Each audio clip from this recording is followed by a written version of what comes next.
Ladies and gentlemen, please welcome the Vice President of the United States, J.D. Vance, Secretary of State, Marco Rubio, Special Envoy, Steve Witkoff, and the Executive Board Member, Jared Kushner.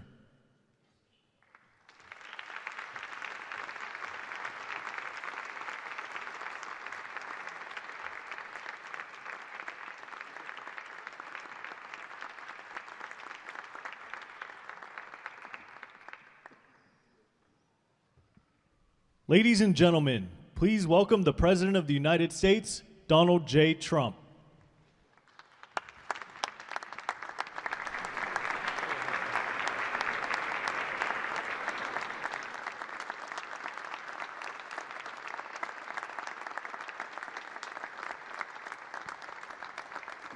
Well, thank you very much. This is a big day and lots of people watching, and especially from other countries, the leaders of, as you know, the other countries, because we have a large group of leaders, and the ones that aren't here are watching on Zoom. I hope they enjoy it. And the press, we appreciate it very much, so respectful. You've been so respectful of what we're doing. What we're doing is very simple, peace. It's called the Board of Peace, and it's all about an easy word to say, but a hard word to produce, peace. But we're going to produce it, and we've been doing a really good job, and some of these leaders that are with us have helped me very much during just this first year. We have a first year like probably no other ever in our country, because we settled 8 wars and I think a 9th to come.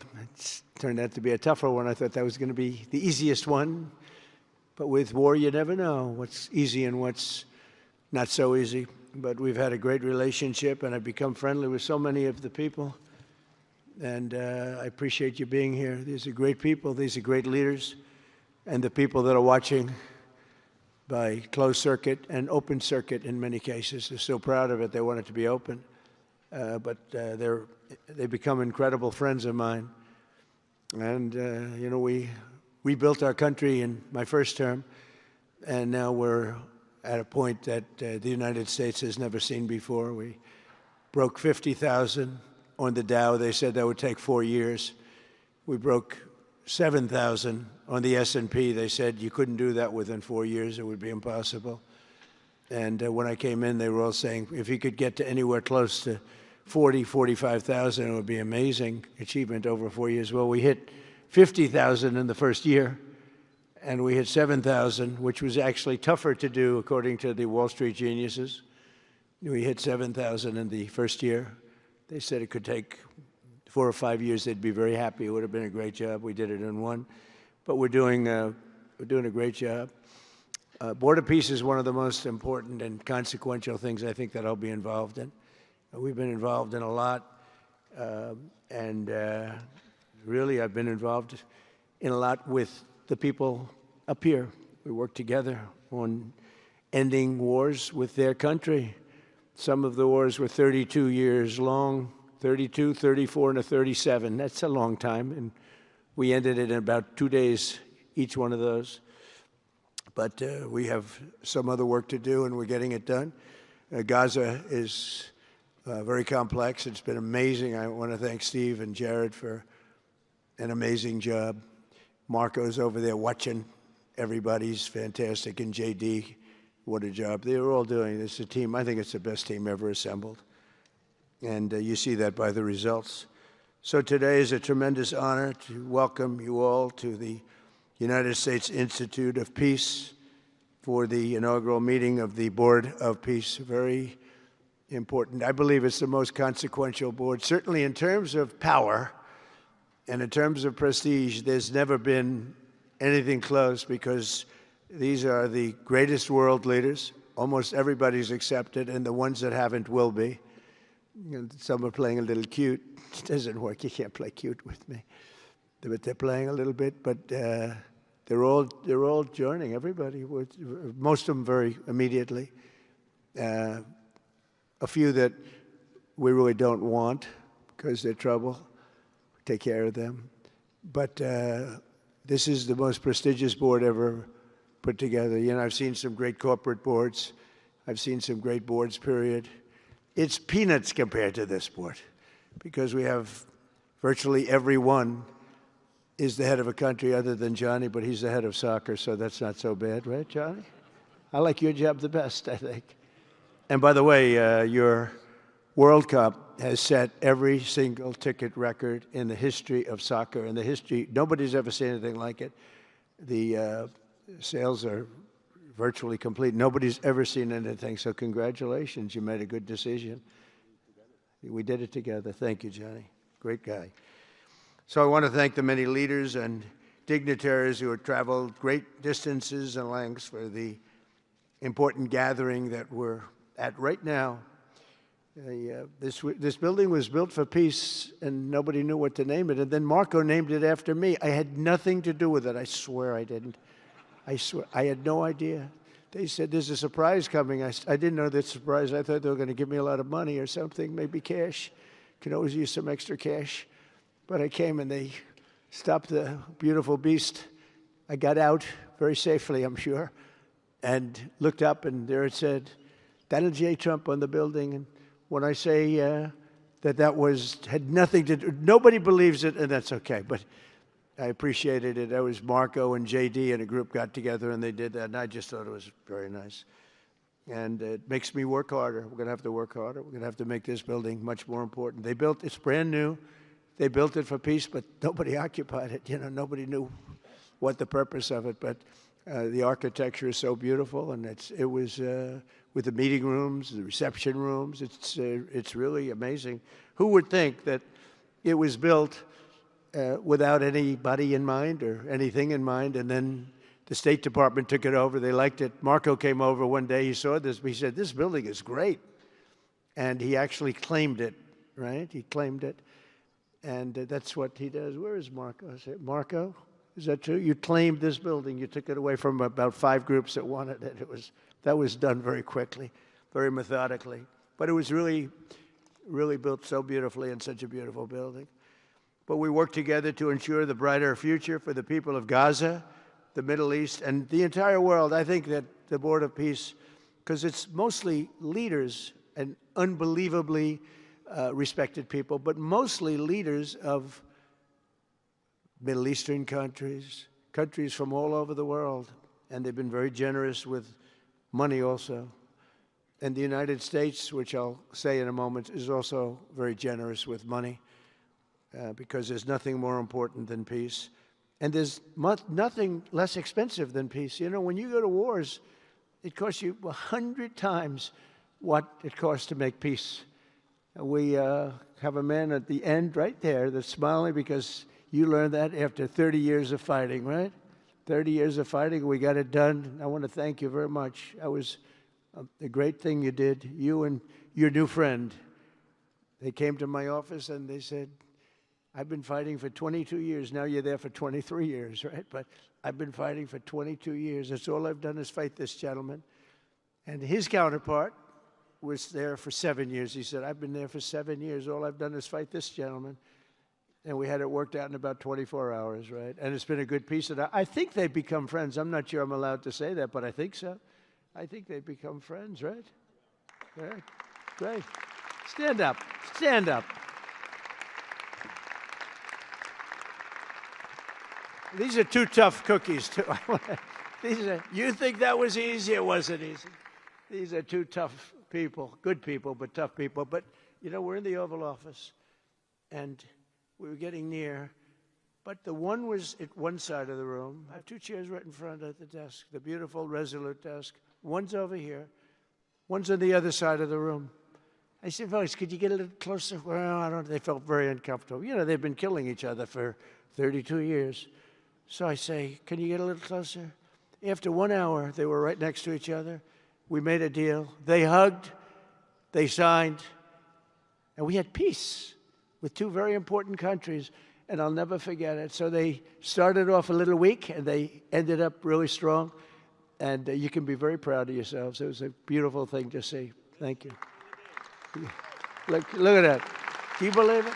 32 years. Thank you. Thank you very much. But we're honored to be joined today by Prime Minister Rama of Albania. President, where is President Milei? You're another one, I'll tell you. Where is President Milei? I endorsed him. I'm not supposed to be endorsing people, but I endorse, when I like people, you know, I've had a very good record of endorsing candidates within the United States. But now I endorse foreign leaders, including Viktor Orban, who's here, and others. And I endorse this gentleman, Milei. He was a little behind in the polls. He ended up winning in a landslide. I just endorsed the Prime Minister of Japan. She was in a tight race, but was probably going to win. And she won in the largest number in the history of Japan. So she likes me a lot. But it was an honor, and you're doing great. Oh, look, they're sitting right next to Victor. I think, but ultimately, I think I'm going to end up endorsing. Hey, look, as long as it works, it's okay with me. But the endorsement seems to be working in foreign countries, too, so that's good. But nice to have you both. Victor, nice to have you both. Very proud of you. The Prime Minister of another, really just a great guy, Phashinyan of Armenia. President Aliyev of Azerbaijan. I love saying that name now, you know. At the beginning, it was giving me a hard time. Now I love saying it. It's a beautiful name. I love it. His Majesty King Hamad bin Essa Al Khalifa of Bahrain. Bahrain. Thank you. Thank you. Where are you? Where are you? He's so rich, he can sit there. He can sit wherever the hell he wants. You know, he could sit up in the corner. He could sit up top. He might take a piece of this building, Marco. He'll take 25% of the building for about $6 billion. Thank you. And you've been very generous also. We appreciate it. Prime Minister Hun Manet of Cambodia. Raise your hand wherever you may be. Because, yeah, hi, how are you? Congratulations. That was another one, right? We did a good job with that one. Prime Minister Madbouli of Egypt. Thank you very much, and say hello to the General/President. Okay. Prime Minister Orban of Hungary, who has my complete and total endorsement for election. Not everybody in Europe loves that endorsement, but that's okay. He does an unbelievable job. He's done an incredible job on immigration, unlike some countries that have hurt themselves, but they're working on it. But I just want to let you know, you have my total and complete endorsement, and I'm putting it out. I already did, but I'm putting it out again. And you're coming up with an election, and I think you should be good. I'll tell you, Milei did pretty well. He was a little down, right? And then he ended up winning in a landslide, so that's pretty good.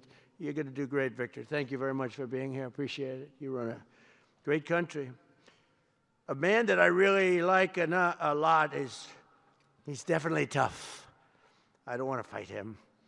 President Prabowo of Indonesia. Thank you very much. Please, this is a big guy. I tell you, I said, how many people in Indonesia? He said, like 240 million. I said, no, say it again. How many? It's a big country you have. And you do a great job and respected by everybody. And thank you very much for being here. Thank you very much, Mr. President. President Tokayev of Kazakhstan, thank you very much. What a country that is. It's a wonderful country and a rich country, in case anybody has any question. We have some very rich people here today. President Osmani of Kosovo. President, thank you very much. Great job you're doing, too. Thank you very much. Prime Minister Sharif, I like this man, of Pakistan, because there was some fighting going on when I got to know him, and your Field Marshal, General, great general, great Field Marshal, a great guy. And I got to meet the Prime Minister. And he said in front of our Chief of Staff, Susie Wells, who's right here, he said, you know, nobody knows this, but I believe that President Trump saved 25 million lives when he stopped the war between us and India, right? You made that statement. I said, 25 million lives? Could have been much more, actually. But it was really a beautiful thing. You said that in front of a group of people they walked out. They don't think about it, but you're talking about that kind of lives. That war was raging. Planes were being shot down, right? And it was Pakistan and India. And I got on the phone with both of them, and I knew them a little bit. I knew Prime Minister Modi very well, actually. I got to know Pakistan through a little trade. They were trying to make too good a deal, and I got a little upset with them. And in the end, they got what they wanted, right? And they made a good deal. And I got to like them, the Prime Minister, the Field Marshal, who's a tough man, good fighter, right? Good, serious fighter. I like good fighters, actually. And when I heard that they were fighting, I picked up a certain newspaper. I won't tell you which one, because it's fake news generally.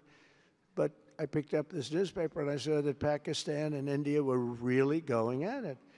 And then it got worse and worse, and many planes were shot down. It was all out. And I called them, and I said, listen, I'm not doing trade deals with you two guys if you don't settle this up. They said, no, that has both of them. They didn't want to do that. I said, no, it has to. If you don't do it, I'm not doing a trade deal. We're not doing a trade deal.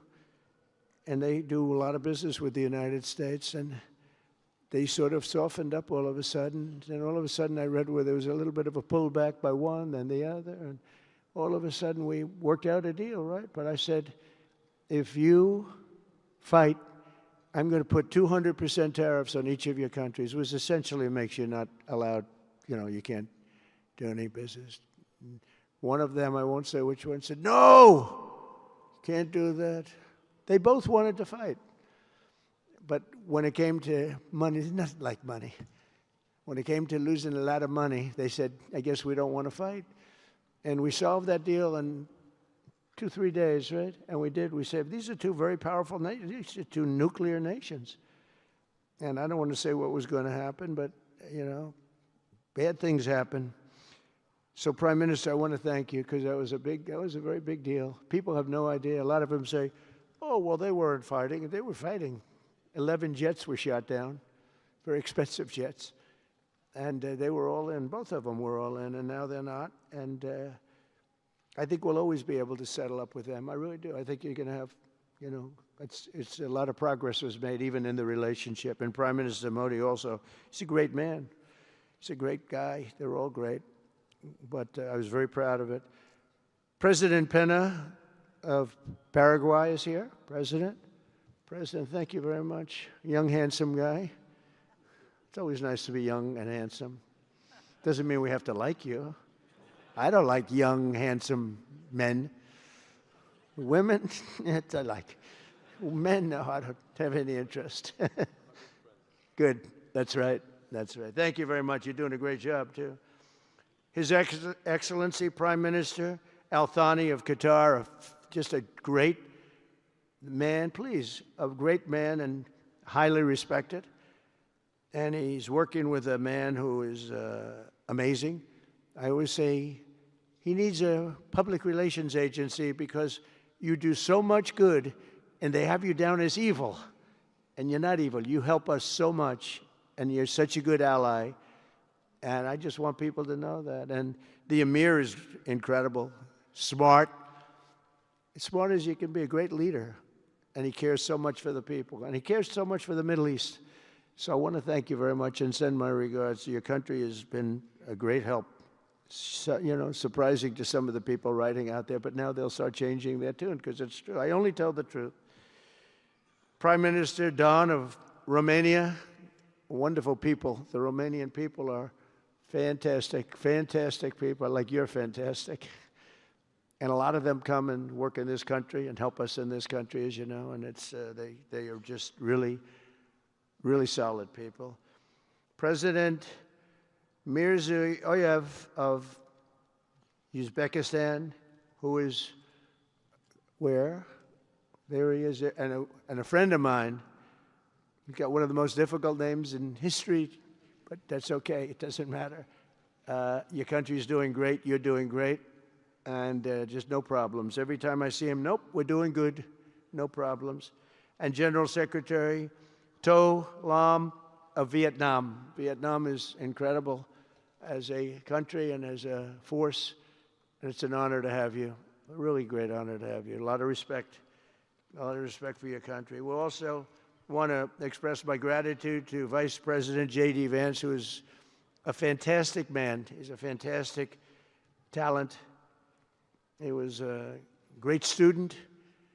He went to one school. He graduated. You know, most people, if you watch some of the people that were at the event in Munich, they didn't graduate quickly from college. They had everything they could do. There was one young, attractive woman. She was unable to answer questions. And she didn't do so well like J.D. did in college. J.D. graduated in a 4.5-year college in 2 years. And then he went to Yale and he graduated at the top of his class, went to the military grade. But when he went to Yale, there was one person that was marginally ahead of him, so he married her. Can you believe it? He married the person that was ahead. I don't know. I always like to say J.D. was first and Usha was second, because I get a little uncomfortable when I say that. But he's been incredible. He's a brilliant guy and a great guy, and he's been my friend. All of our people, we have a fantastic group of people, our cabinet members, everybody, many of them here.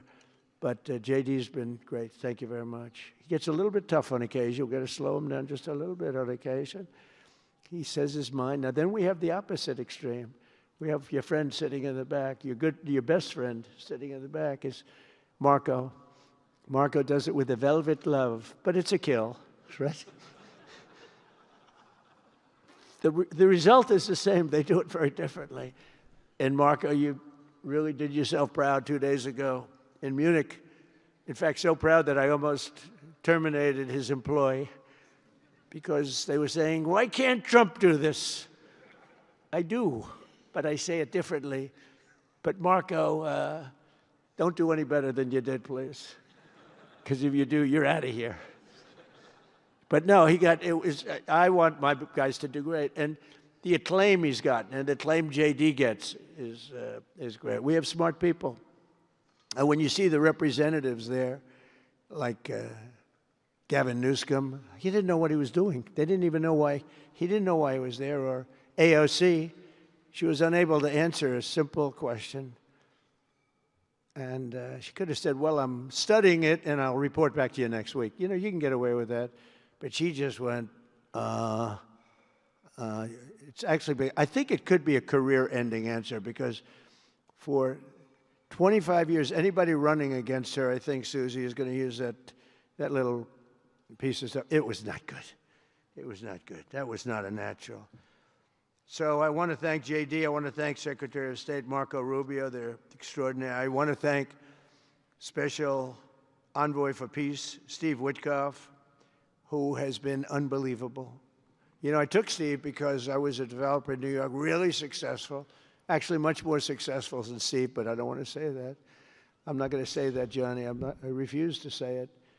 But I saw something in Steve. Steve's a great negotiator. Everybody loved him. All these developers, and they're tough. You know, New York developers tend to be on the tough side. And, you know, most of them hate each other. Like a lot of the people in this room hate each other. You know, it's sort of natural, I guess. But we're bringing love back into the room like the old days. But everybody loves Steve. Every developer, the worst, most evil people, horrible human beings, actually. And they love Steve. So I remember this, and we had some conflicts, to put it mildly, in the world. And I said, Steve, how would you like to be Henry Kissinger Jr. that doesn't leak? I said, are you a leaker, Steve? No. He didn't even know what the word meant, and it's true. I always say Henry Kissinger, who was one of the great leakers of all time, by the way. Richard Nixon said to him, Henry, who's leaking all this stuff? I don't know, Mr. President. It was Henry. It was like, these are little stories I like telling you. But Steve has been unbelievable. Everybody likes him.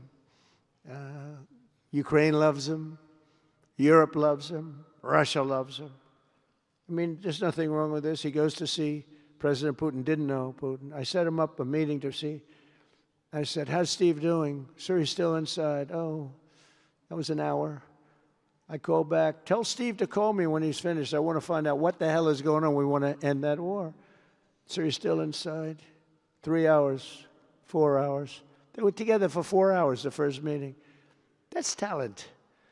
And they get along. I mean, people like or don't like Putin or Zelensky. They get along. Same thing with Zelensky. I mean, they all love Steve, and Steve's doing a great job. That's a tough one. That's a much tougher one.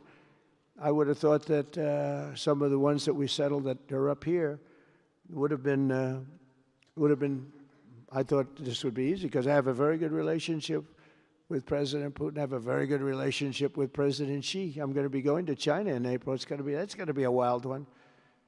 I said, but we have to put on the biggest display you've ever had in the history of China. You know, last time I went to China, President Xi, he treated me so well. He gave me a display. I never saw so many soldiers all the same height, exactly the same height within a quarter of an inch.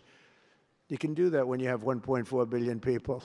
You know, lots of shoulders. Everybody was within about 1/8 of an inch the same height. I said, if they put their helmets down, you could have played pool on the top of their heads. And it was pretty amazing. But I said, you got to top it. He said, I'll top it. We're going to top it. We're going to have a lot of the people, most of the fake news back there is going to be going. So we have, Steve has done a great job. And then a little bit later on, we brought Jared in. Jared was responsible for the Abraham Accords, which is incredible. Nobody else could have done that. A very smart guy. And we're making Jared an envoy also, envoy of peace. They're both envoys of peace. And you couldn't get two. I tell you what, I watch these two guys. I say, at least we're covered from an IQ standpoint. These two guys walk into a room. And but people like them both, you know. They're good people. And they like them both. And they've had some very good meetings. They've had some very interesting meetings having to do with, as you know, Iran is a hot spot right now. And they're meeting, and they have a good relationship with the representatives of Iran. And, you know, good talks are being had. It's proven to be, over the years, not easy to make a meaningful deal with Iran. We have to make a meaningful deal. Otherwise, bad things happen. But we have to make a meaningful deal. But they have a great relationship with the representatives of Iran. They have a great relationship with the other one that they're really working on now. Because so many of these, I mean, as an example, Kosovo, Serbia. I did that one.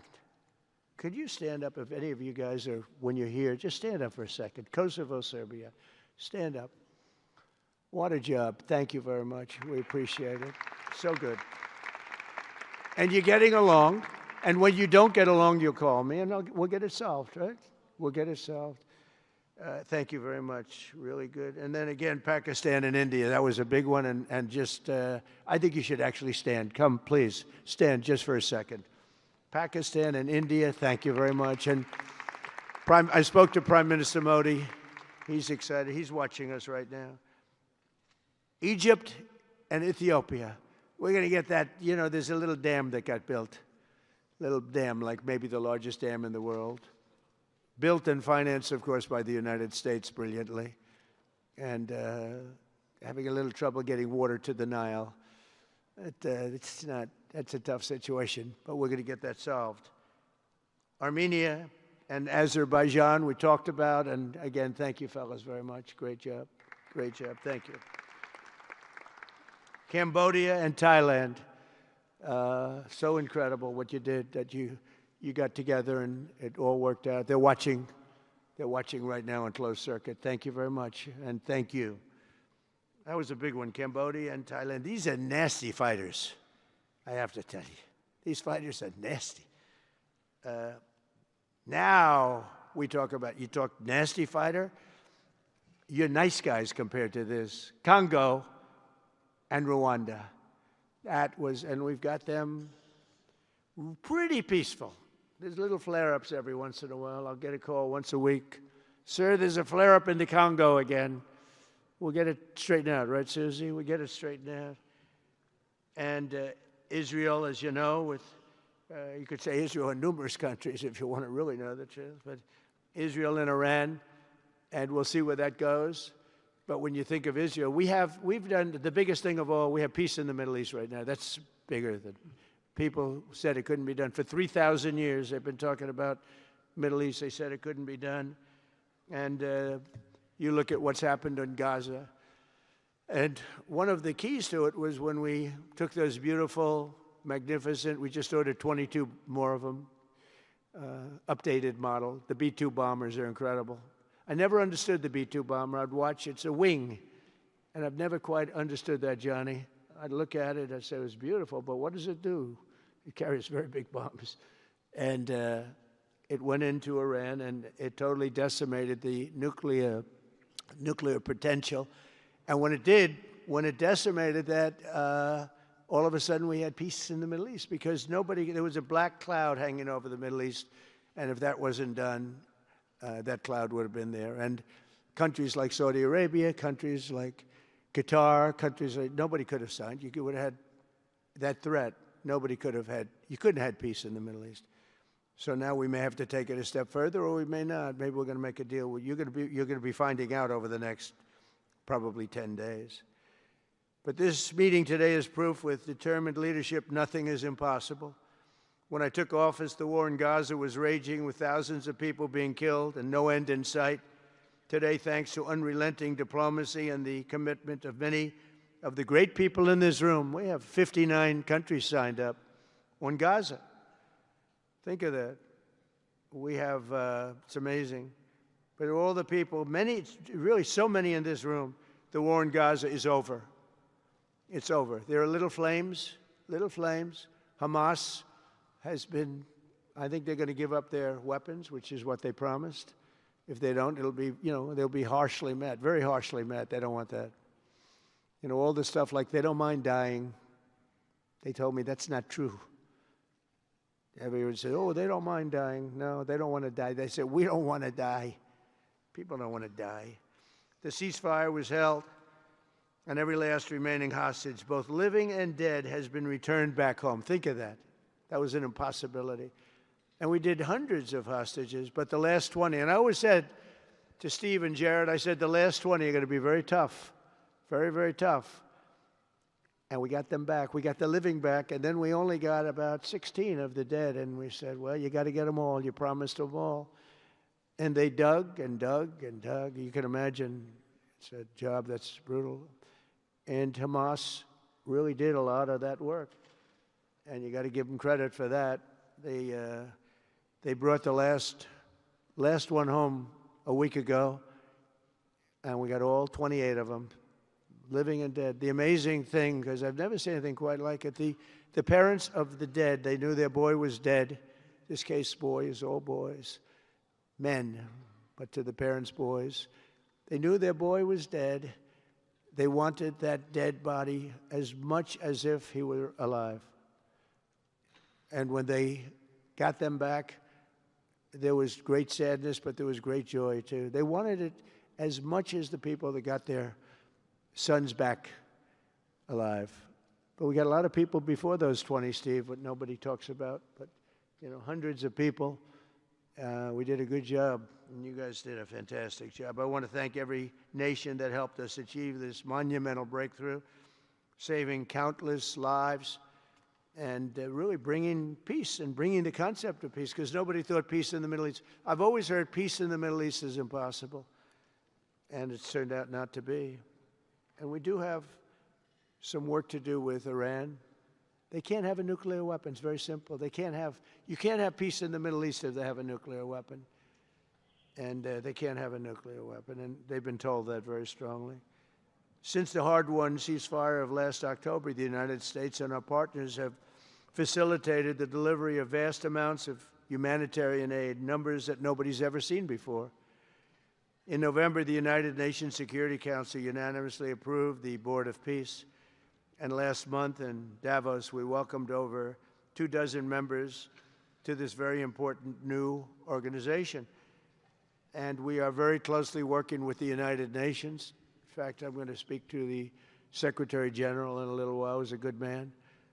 And I've had a good relationship. Other than in my last speech, they did turn off my teleprompter. I got up there. My teleprompter didn't work.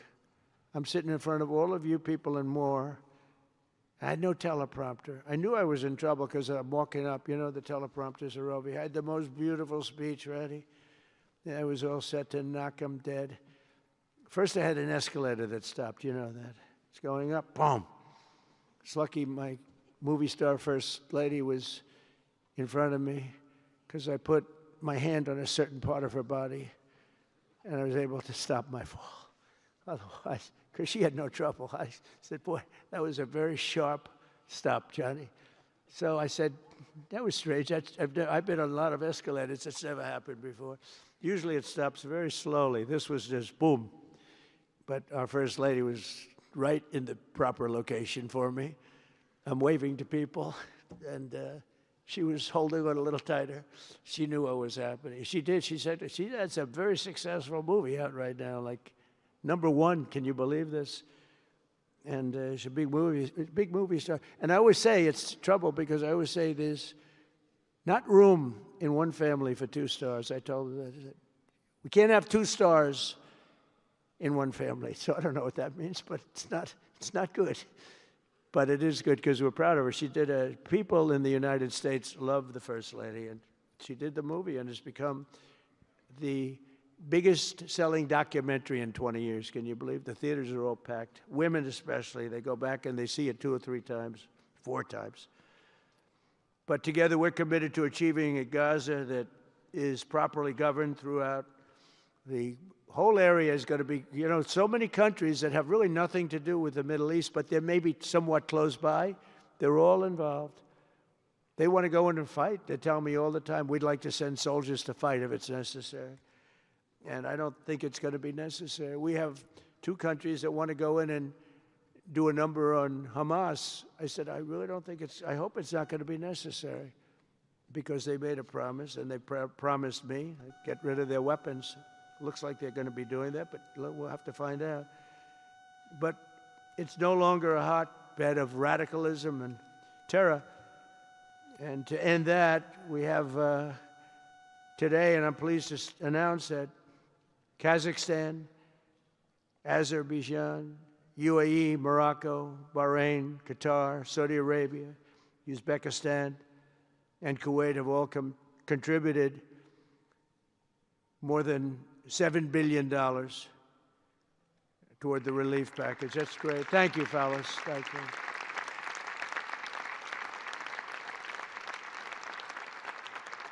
And many more are contributing, too, so the numbers are, this just started. This is our first meeting. But every dollar spent is an investment in stability and the hope of new and harmonious. It's a region that's so important. It's so vibrant. It's so incredible. The people are so incredible, but we want to have a harmonious Middle East. The Middle East is amazing. So many friends in the Middle East. They're so smart. Sometimes they're too energetic. That's a lot of people aren't energetic. Sometimes they're a little bit too energetic. These are great people. The world is now waiting on Hamas, and that's taking place. And it's the only thing that's right now standing in the way. We have Lebanon with certain things that we're working on that are very important. We have to solve the problem of Lebanon, but it's relatively small in terms of what's been done. And again, the key was getting rid of the nuclear potential, because Iran would have had a nuclear weapon based on everything we found out since within 1 month. We can't let that happen. So many of our friends in Europe are attending today, and we're eager to have them become full members. They all want to become full members, and we've had a great response from Europe. And Europe is, it's where I come from, where so many people come from that are in the United States. But we have a great relationship with Europe. We have a great head of NATO. He is a fantastic man, and he's doing a great job, really great job. I'm excited to announce that Norway has agreed to host an event bringing together the Board of Peace. Oh, I thought when I saw this note, I'm excited to announce that Norway, I thought they were going to say that they're giving me the Nobel Prize. Oh, this is less exciting. Oh, it says, I'm excited to announce that Norway, and I'm saying, oh, great, I'm getting the Nobel Prize, finally. Finally, they got it right. But I don't care. I don't care about Nobel Prize. I care about saving lives, just so you understand. We play and we all, do what we have to do. I only have one thing. I don't want to see people killed from parts of the world that are very far away from the United States. And if I have an ability to turn off wars, I want to use that ability, because it's people. Millions of people. It's like the Prime Minister said, 25 million people maybe. And that's a small number compared to what it could have been if you really think about it, right? No, I want to save lives, and I don't care about prizes. In the UN Office for Coordination of Humanitarian Assistance is raising $2 billion for the support of Gaza. Additionally, Japan has just committed to host an aid fundraiser, which would be a very big one. It's already successful. We know some of the numbers that are being talked about, which will be attended by other nations in the region, including South Korea, the Philippines, Singapore, and others. And I know that China is going to be involved, and I think Russia is going to be involved. I think they will be. I want to have everybody, get all sides, because it doesn't help when you have all sides with one ideology. You have to have everybody together for this. I'm also pleased to announce that FIFA will be helping to raise a total of $75 million for projects in Gaza. And I think they're soccer related, where you're doing fields and you're getting the greatest stars in the world to go there. People that are bigger stars than you and I, Johnny. I hate to say it. You know, I met one of your great stars who came to the White House, as you know. And my son was very excited. These are great people. These are great people. And Johnny's going to bring the stars to the area. And they're really known. People in Gaza know every one of them, right? You know? So it's really something. And we'll soon be detailing the announcement. And if I can I'll get over there with you. I want to thank Johnny and FIFA for all of the wonderful things they did and are doing. They gave me their first Peace Prize. They gave me a Peace Prize. I think they saw that I got screwed by Norway, and they said, let's give him a Peace Prize. I mean, very good. Thank you, Johnny. I appreciate it. Johnny's very smart. He's very, very smart. The nations represented here today, just in closing, are not just contributing money.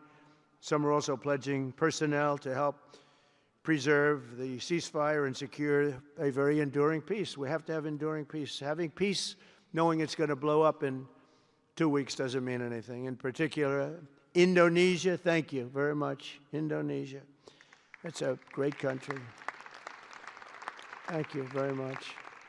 Look at that man. Look how tough he is. You think it's easy dealing with him? Look at that face. You are a tough cookie. And we say it lovingly, too. We need strength. You say, see, he doesn't mind. He's tough and he's smart. And smart is more important. Morocco, thank you very much. Great. What you're doing is great. Albania, Kosovo, Kazakhstan have all committed troops and police to stabilize Gaza. Egypt and Jordan are likewise providing very, very substantial help, troops, training, and support for a very trustworthy Palestinian police force. We think we're getting some very good people on that police force. And, you know, it's peace in the Middle East. We have peace in the Middle East. Think of it. For years you've been hearing about peace in the Middle East, and everybody's saying it's impossible. All of these countries are working together around the vision of a Middle East that is free from the curse of extremism and terror. And now is time. And by the way, even people with extremism and preaching extremism, they're exhausted. They're tired. It's been going on for too many years. I don't care who you are. They're tired. They want peace. And now is the time for Iran to join us on a path that will complete what we're doing. And if they join us, that'll be great. If they don't join us, that'll be great too. But it'll be a very different path. They cannot continue to threaten the stability of the entire region, and they must make a deal. Or if that doesn't happen, I maybe can understand. If it doesn't happen, it doesn't happen. But bad things will happen if it doesn't. With the commitments announced today, the Board of Peace is proving that it does not just convene countries. It devises and implements, and real solutions happen. We've come up with solutions. This is so little talk. This is very little talk, all action. First time, it was always talk in the Middle East. People would talk about peace in the Middle East, and then they'd go home and they'd never even think about it again. Nothing would happen. We're providing a model for how responsible sovereign nations can cooperate to take responsibility for confronting problems in their own regions. The Board of Peace is showing how a better future can be built, starting right here in this room. And I want to let you know that the United States is going to make a contribution of $10 billion to the Board of Peace. Thank you.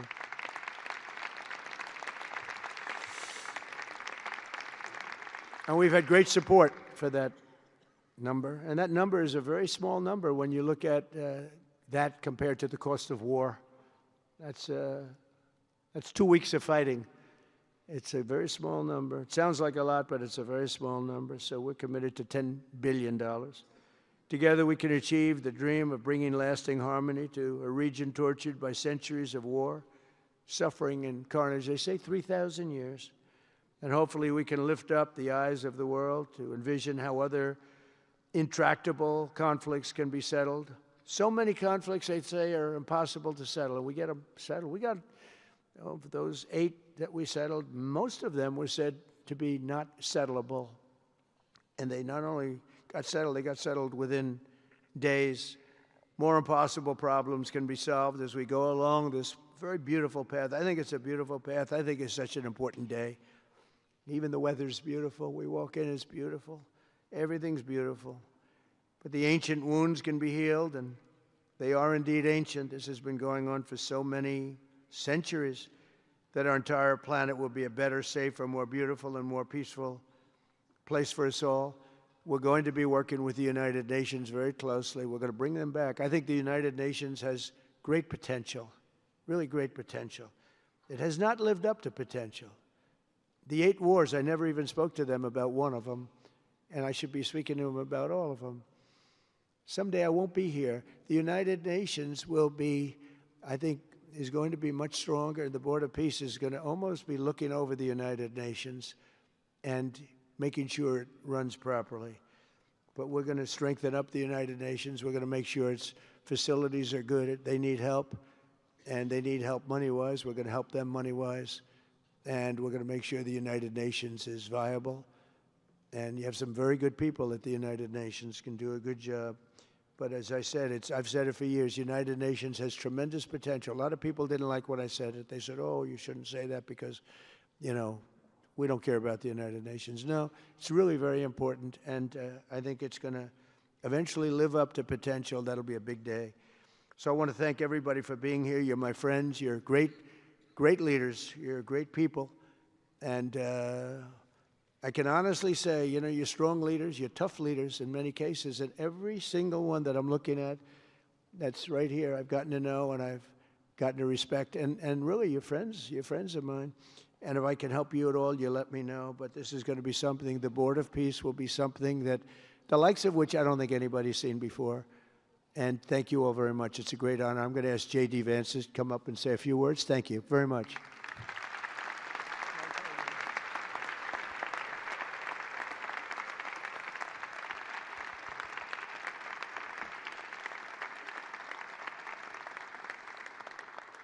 Well, thank you, Mr. President, very much for your leadership, but also for the kind words about me personally.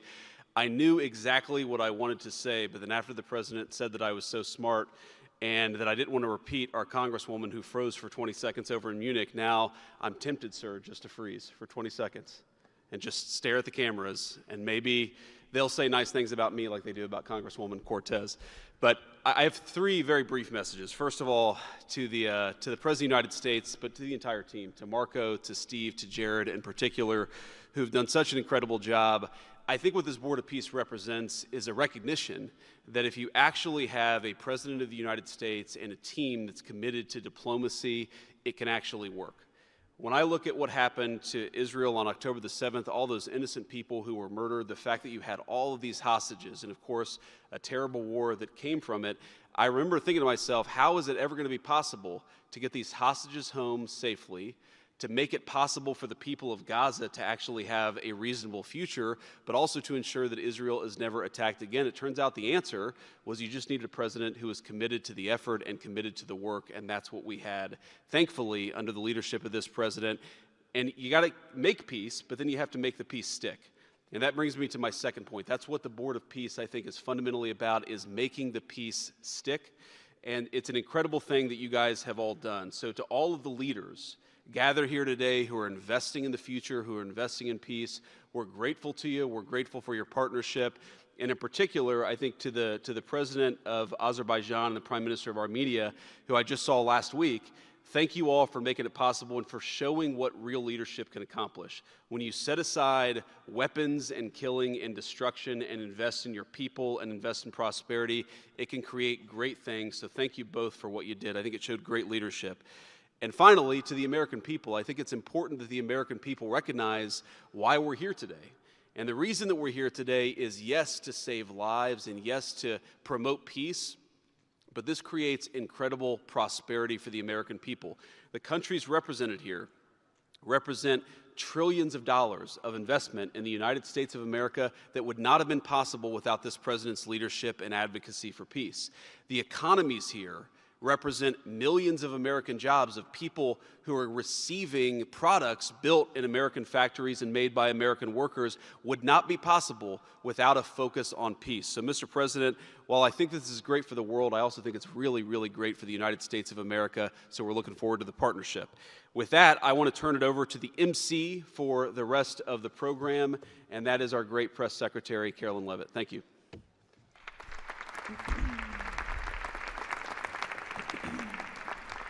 Well, congratulations, Mr. President and Mr. Vice President, for convening the first ever Board of Peace meeting, and we will now hear from our Secretary of State, Marco Rubio.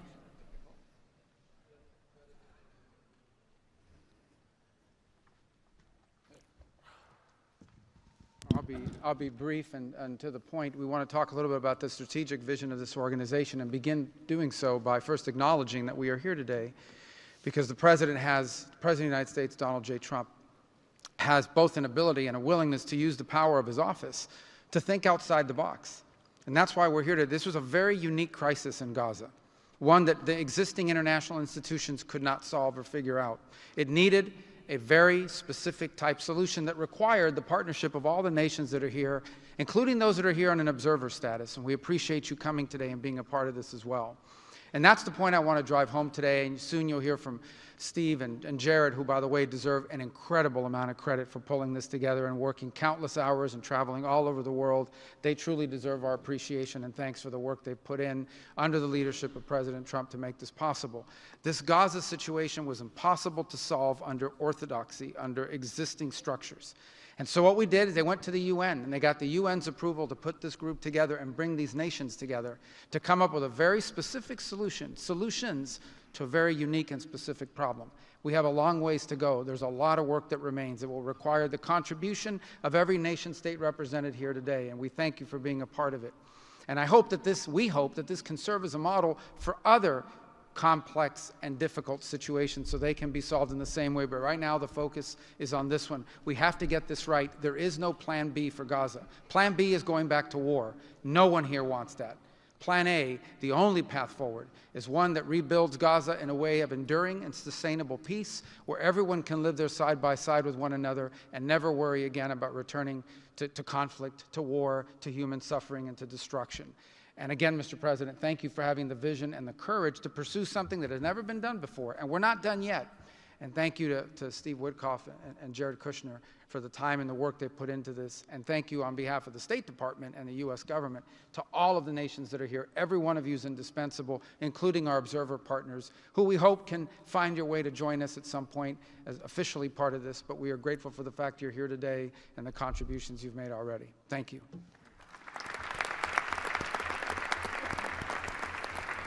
Thank you, Marco. We will now hear from our special envoy, Steve Witkoff.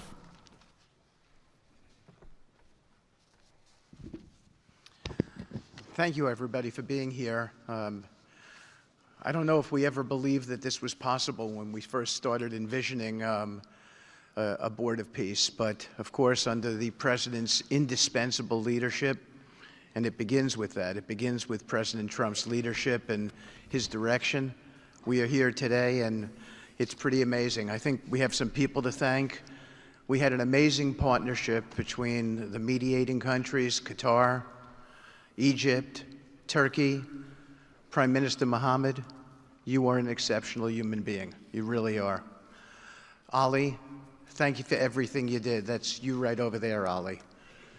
Wherever Hakan is, Hakan, you were amazing.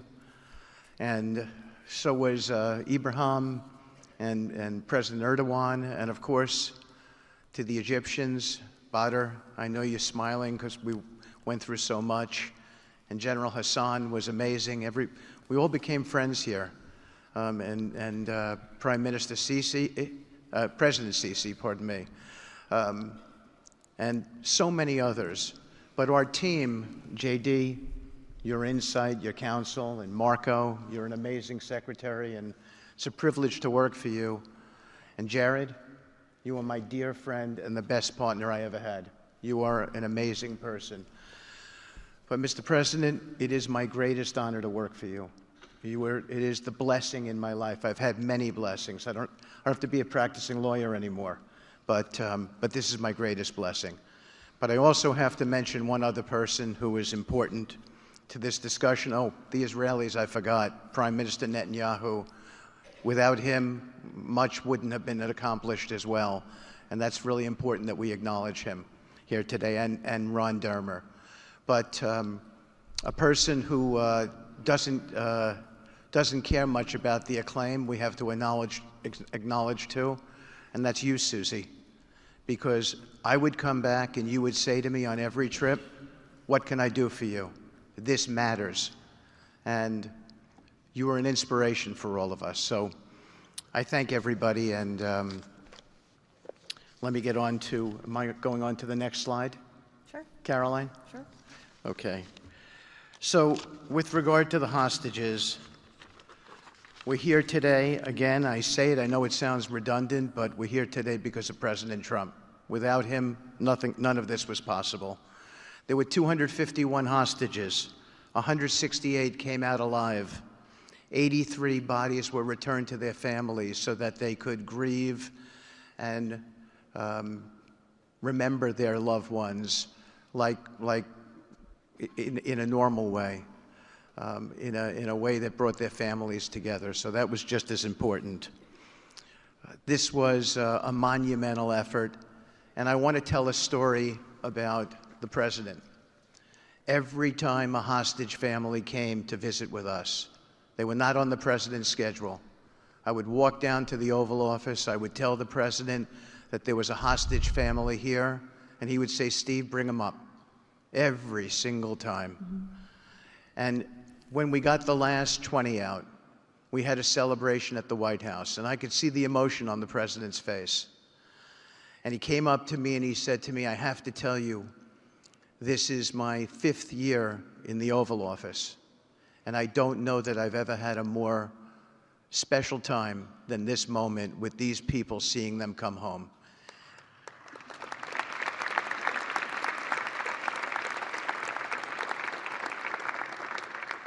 And I said to the president, you have to look around because none of them would be home without you, sir. None of them. So I only want to tell you, Mr. President, you gave me my greatest honor to work on this effort, and I thank you.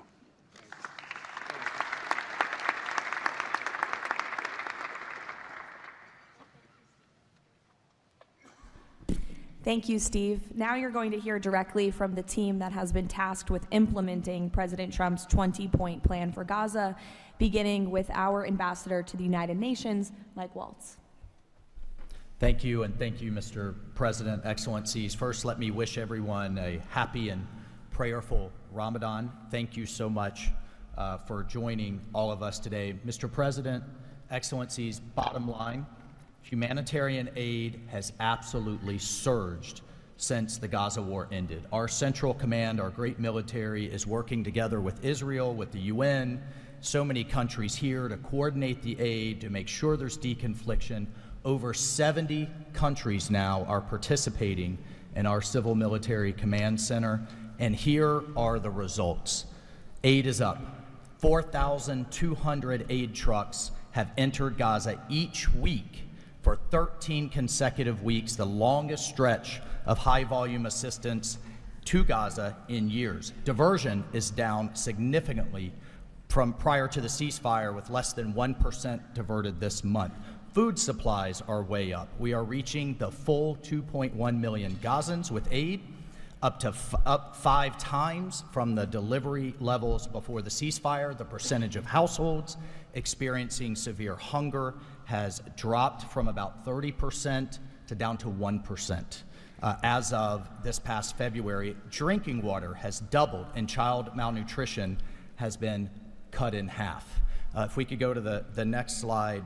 Mr. President, only under your leadership and this great team could we bring together the United States, Israel, Egypt, Jordan, the UAE, the United Nations agencies.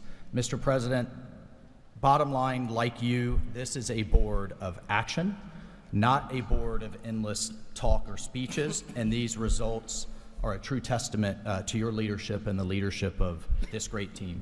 We are saving lives, and it's an honor to be a part of it. Thank you, Mr. President. Dr. Ali Shaith. It is my honor to be here representing the National Committee for the Administration of Gaza. Thank you, President Trump, for your leadership, for your continued efforts. A new governing authority is now in place for Gaza, with a clear mandate and a clear commitment to establishing development and stability.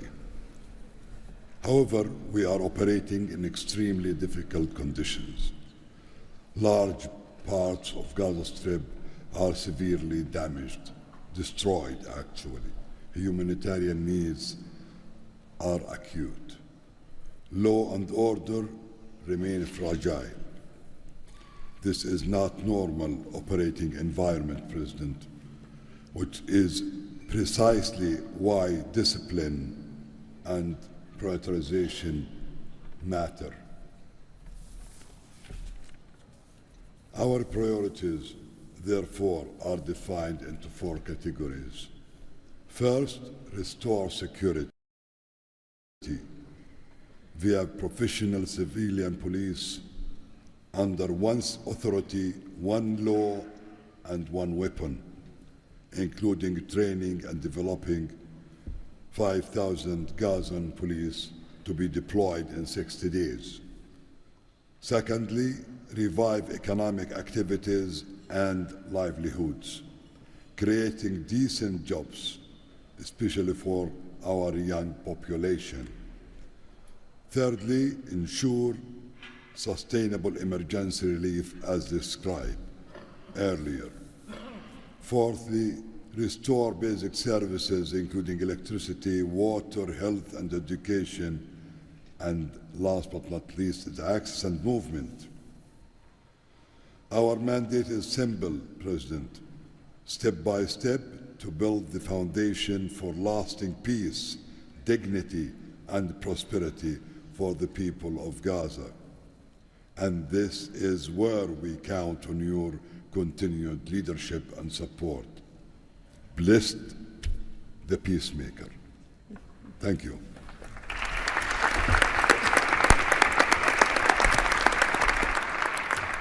Thank you. Now, Nick Mladenov. Thank you, Caroline, and thank you, Mr. President. Today, we're very happy to announce that we're creating the Office of the High Representative for Gaza of the Board of Peace, which will be there to support, to guide, and assist the National Committee for the Administration of Gaza, hopefully removing the roadblocks that they will be facing in taking over civilian and administrative control of the Gaza Strip. We plan to work in full transparency under the guidelines of and supervision of the Board of Peace and the Executive Board. And of course, we will do that in great coordination with the Israel and with the Palestinian institutions, who we both require to make this work on the ground. And certainly with my very good colleague here, General Jefferson, the International Stabilization Force that is coming together. Mr. President, if I can actually use the opportunity to announce some breaking news that as of this morning, we started the process of recruiting Palestinian police force that Ali was just referring to. And just in the first few hours, we have 2,000 people who have applied to join a new transitional Palestinian police force to be formed in Gaza under the authority of the National Committee with the support of the Board of Peace, trained in Egypt, where we have received an excellent proposal of how to do that forward. And this is critical to what we need to do as we begin this process. And if we may move to the second slide. It is this Palestinian security force under the authority of the National Committee for the Transition Period that will allow us to ensure that all factions in Gaza are dismantled and all weapons are put under the control of one civilian authority. The only way to do that is the full implementation of the 20-point plan and the UN Security Council resolution, which binds us all to make sure that that is the way forward. We have now a fully agreed framework with the mediators on how to do this, and I thank very much the state of Qatar, Egypt, and Turkey for their excellent support in this. We now need to move forward on communicating it and negotiating the details of the implementation plan with the factions on the ground. But rest assured to all of you that we're on the right track, and if I can ask one thing of all of us, is to make sure that we have one message. There is no other option except the full demilitarization and decommissioning of all weapons in Gaza for reconstruction to begin and for people to have a new way of life going forward. Thank you.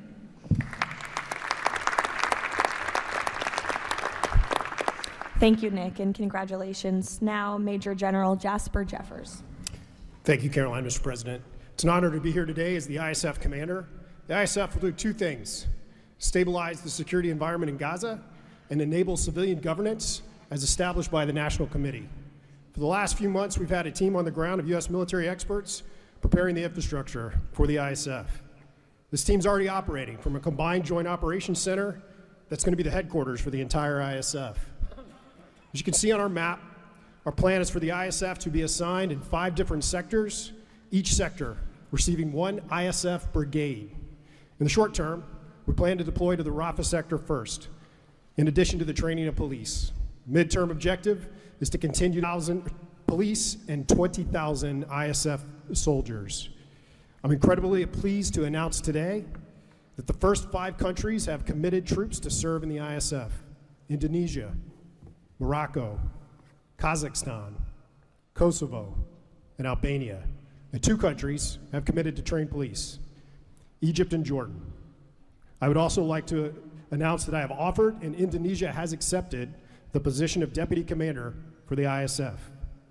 With these first steps, we will help bring the security that Gaza needs for our future prosperity and enduring peace. Thank you.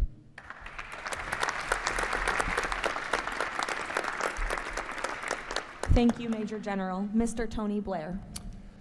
For decades, Gaza's governance has been characterized by extremism, corruption, ineffective institutions, and the complete absence of a route to prosperity for the Gazan people.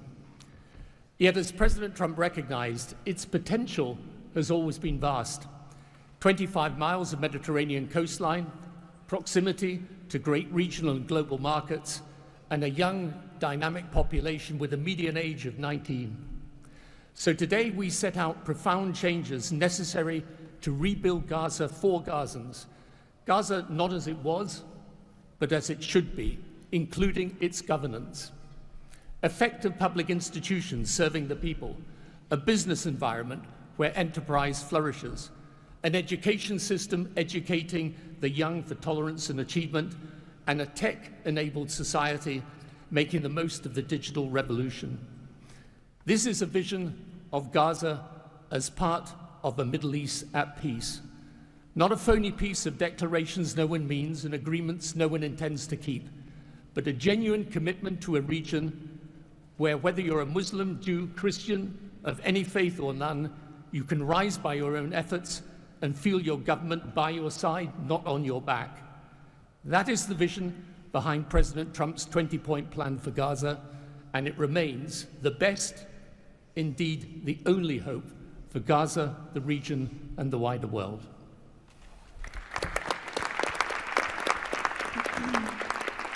Thank you. Mr. Yakir Gabay. Hello, everybody. Thank you, Mr. President. Gaza is destroyed. We assembled here on this historic day with common vision to rebuild Gaza for the next generations. Our mission is to recycle and remove 70 million tons of rubble and UXO and hundreds of miles of tunnels, arrange for the population fast temporary housing, in parallel to start construction of infrastructure and permanent housing. We have a detailed master plan for housing and infrastructure of modern schools and hospitals, manufacturing and agriculture, roads and trains, water and energy plants, logistic hubs, telecom, tech and data centers, sports and leisure facilities, seaport and airport, and much more. We lined up many regional contractors who build housing for millions of people in the Middle East. They will join the massive redevelopment with competitive pricing. The funding is ready and will be invested in a free economy. The local population will build their own cities, which will create hundreds of thousands of jobs and will revive the economy. The Gaza coastline is 26 miles long. It can be developed as a new Mediterranean Riviera with 200 hotels and potential islands. The value goes to the Gazans through the Gaza Sovereign Fund. This plan is all subject to a full disarmament of Hamas. Thank you very much. Together we will make this vision into a reality.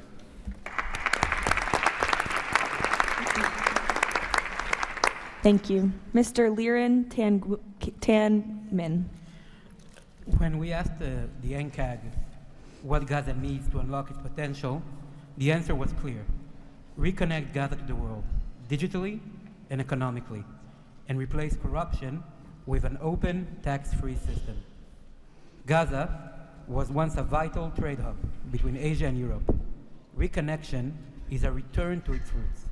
Even the word gauze comes from Gaza, where silk was woven and exported to Europe. So, we brought together Palestinian, Arab, and American partners to deliver practical solutions.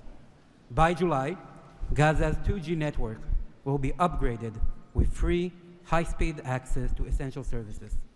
The NCAG is building a secure digital backbone, an open platform, enabling e-payments, financial services, e-learning, and healthcare with user control over data. This effort is supported by our regional partners, and I believe you will hear some exciting news from them on that later today. In parallel, we're advancing an Amazon-like logistics system to help Palestinian launch businesses import globally and trade securely.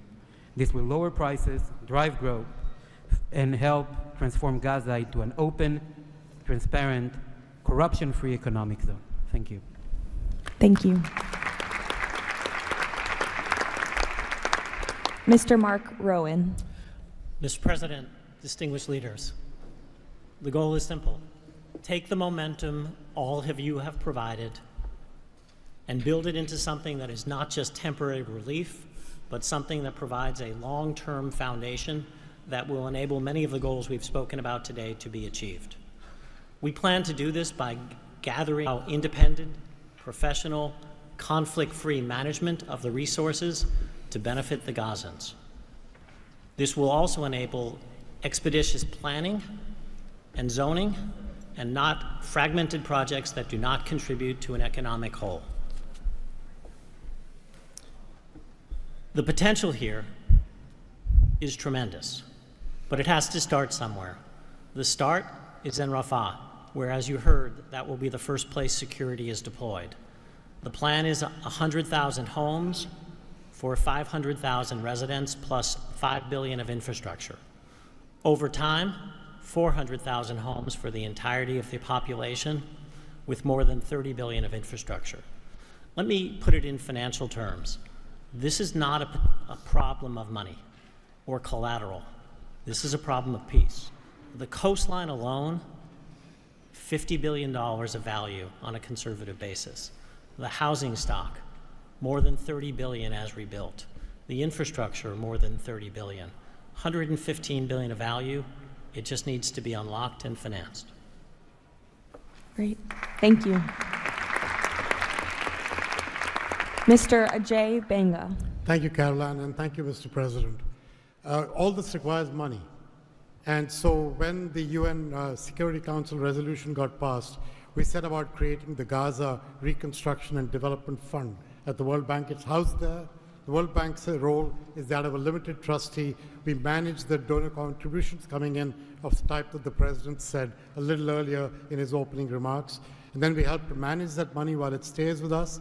And under the direction of the Board of Peace, we disperse the money for reconstruction and development projects in Gaza. This fund is ready to receive the donations that he spoke about just a little while ago. The second part of the story is that you as donors deserve the right to know that the money is being used in a transparent way. We are helping, along with the Board of Peace, which takes the ownership of ensuring that the right kind of financial, legal, and oversight mechanisms are being put in place. We've even assigned a financial controller from the World Bank on a secondment basis to the Board of Peace to ensure that we can try and help build the best standards in this process. Now, this is just the beginning. This work is going to need 2 or 3 things that the World Bank Group can bring to the table.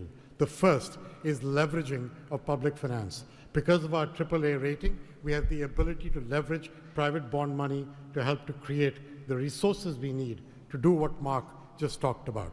The second is we can de-risk private investing.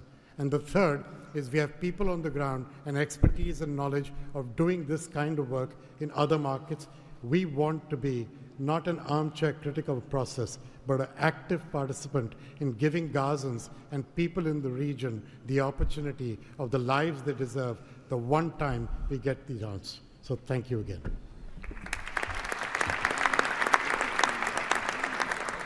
Thank you all for your tremendous work. Before we turn it over to many of the distinguished leaders who are here today, we are going to hear from Mr. Kushner to talk about the future of the Board of Peace. Thank you, Caroline, and thank you, Mr. President, Mr. Vice President, Secretary Rubio. We cannot change the past, but I think that what you're seeing today is that we can potentially change the future if we focus and do this in the right way.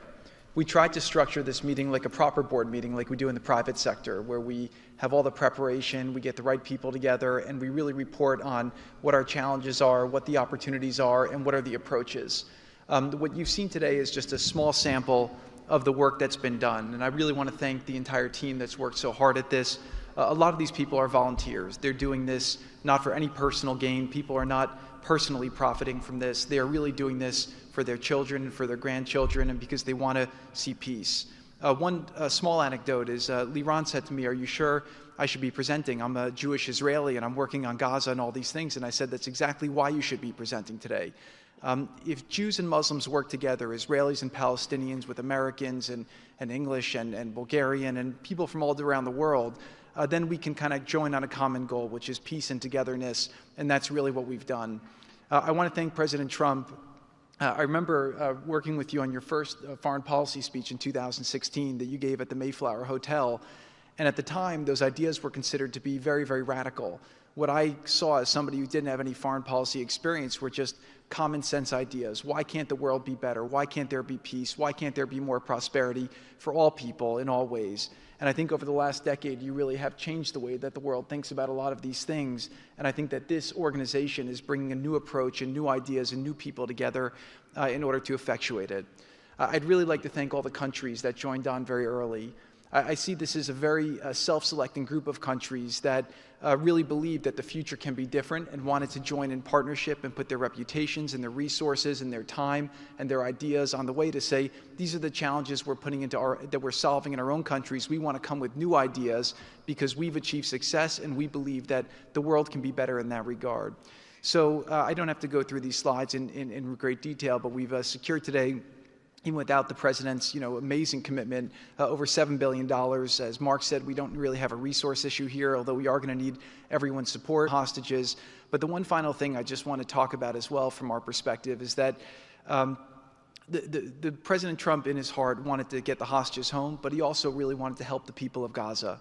He saw the suffering that they were enduring, not through fault of their own, because of the bad leadership that they had, the situation they were born into. The war was a horrific, horrific situation. And I think through this process, thanks to Ali and the committee, we are now here to fully support the committee. We are here to help the people of Gaza, to lift them up and give them every opportunity to succeed. And we really see this as a partnership with them and with the Israelis to see if we can create an environment that can be peaceful, that can be functional, that can offer people the opportunity to really live a better life. And I think you've seen some of the work today, and hopefully we'll be successful. Like I said, the last one, failure is not an option, and we have to really push forward and keep finding ways to succeed with this. So really thank you, President Trump, Vice President Vance, and Secretary Rubio, and obviously Steve, who's been, like he said about me, I feel just about him.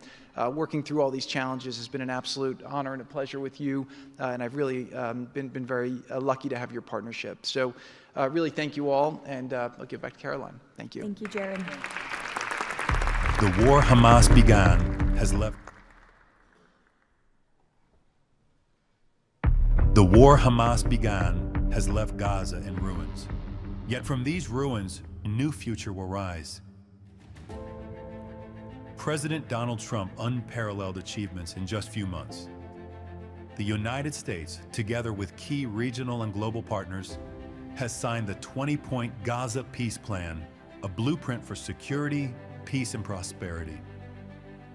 All the hostages returned, the living ones to their homes and the deceased to burial. Ceasefire is stable, and the killings from both sides reduced by 99%. The United Nations Security Council approved the establishment of the Board of Peace chaired by President Donald Trump, a governing body dedicated to providing security, infrastructure, and homes for Gaza's people, ushering in the new dawn for Gaza. The new Palestinian Technocratic Government of Gaza, the NCAG, was elected with consent of all parties, including the Palestinian factions, Israel, and the Arab countries.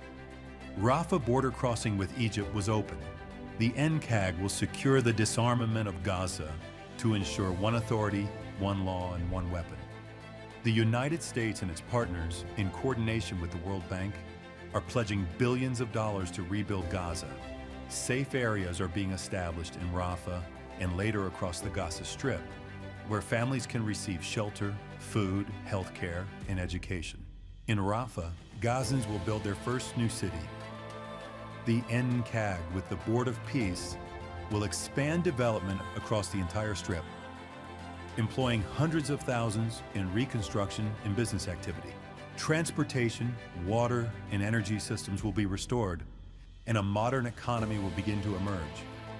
Children will return to classrooms with a curriculum that promotes tolerance, dignity, and peace. Our goal by year 3, Rafah fully rebuilt, unemployment curbed, and Gaza connected to the world through an Abrahamic gateway, linking it with Egypt, Israel, Jordan, Saudi Arabia, the UAE, and extending to India and Europe. By year 10, Gaza will be self-governed, integrated into the region with thriving industries and housing for all. This is the framework for Gaza's rebirth: secure, prosperous, and peaceful.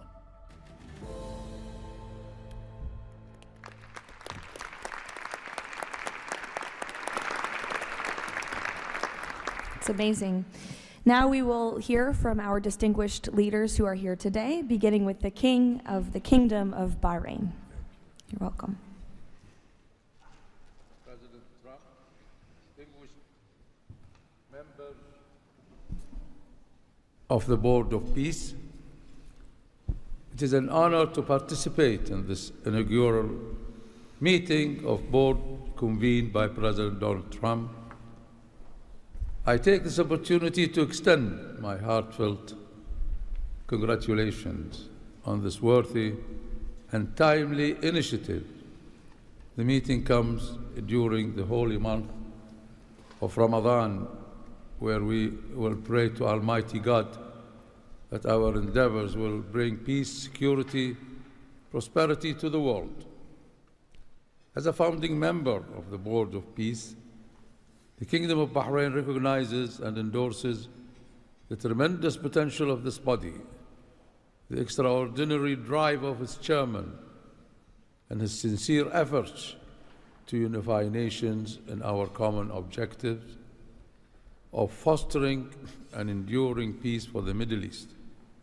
We greatly appreciate President Trump's initiative in presenting the Gaza peace plan and establishing this board as a vital platform for dialogue, action, and delivery. As we embark on this historic journey together, we urge all peace-loving nations, organizations, and groups to actively engage in the successful implementation of the second phase of the Gaza peace plan. This includes ensuring a lasting ceasefire in Gaza, facilitating its reconstruction, and providing hope and new opportunities for the people of Palestine and Israel.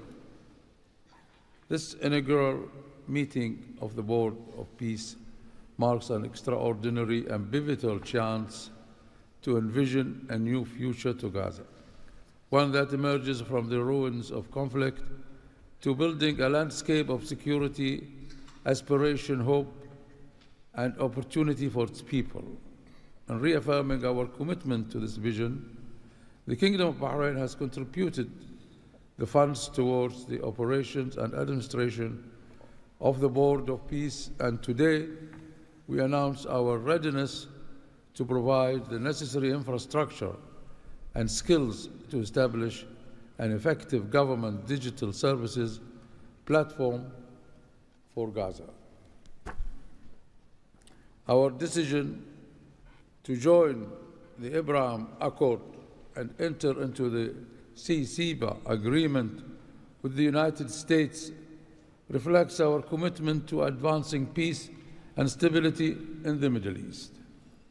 The United States' historic and ongoing presence in our region has served as a positive force for stability, and we remain dedicated to strengthening our partnership. We look forward with optimism to working with the Board of Peace and all of our international partners who share our ambitions for a brighter future for all. Thank you, Mr. President.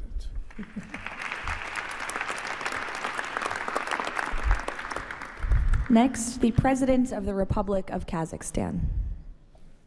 Dear Mr. President, ladies and gentlemen, our meeting here at the Donald Trump U.S. Institute of Peace comes at a moment when decisive and pragmatic actions matter most. In fact, it's about making durable peace through practical, target-oriented measures, but not through endless conferences with wishful resolutions. Mr. President, your clear vision and far-sighted approach to promoting global peace and stability has inspired my country to join the Board of Peace. The Board of Peace is widely expected to respond directly to new realities by reinforcing existing multilateral efforts. The world has never seen a move like this. It is absolutely unprecedented because, in essence, peace through construction is a very innovative concept or project, and it has every chance to become a reality by our joint efforts. Therefore, Mr. President, I acknowledge and accept your conviction that lasting peace must be built on concrete actions. As our first step, we are ready to contribute a significant amount of cash finance directly to the Board of Peace without any delay.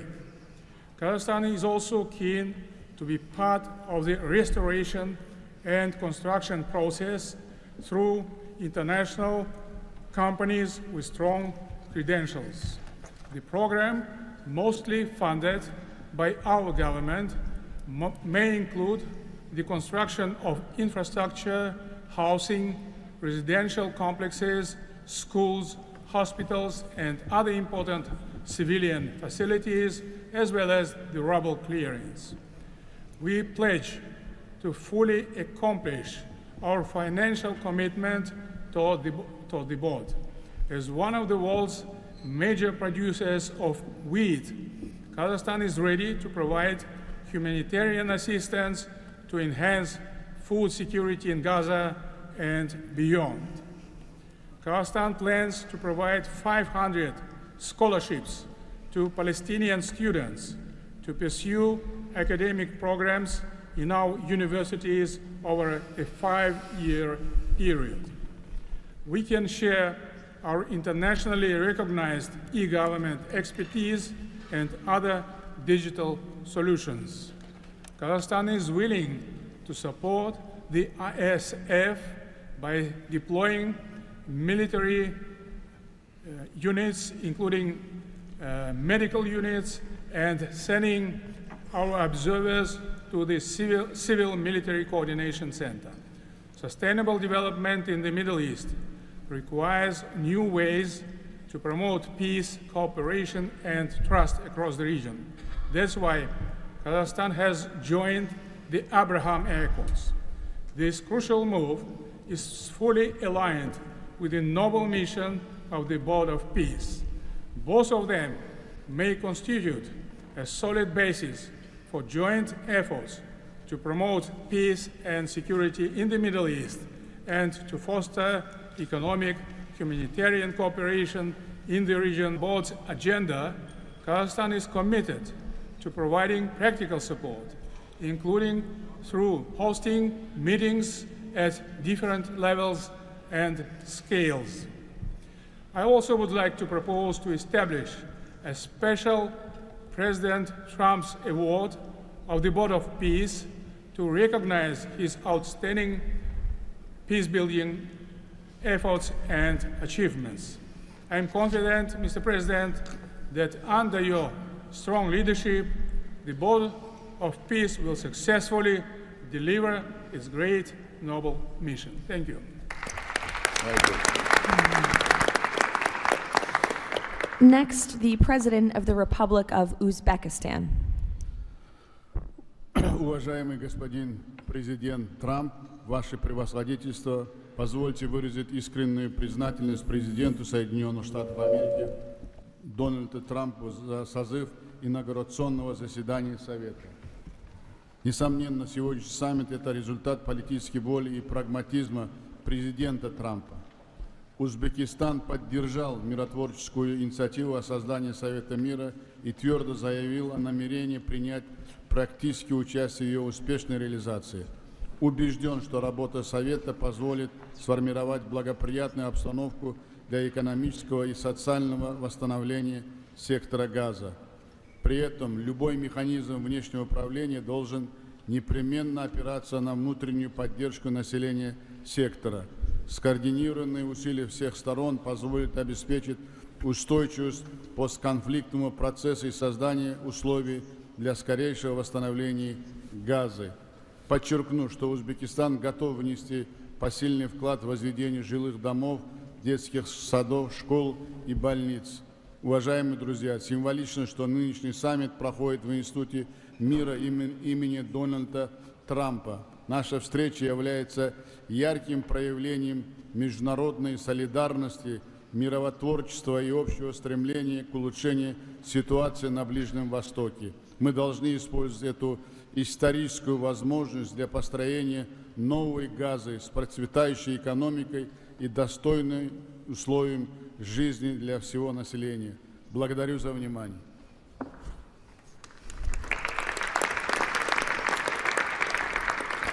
The President of the Republic of Indonesia.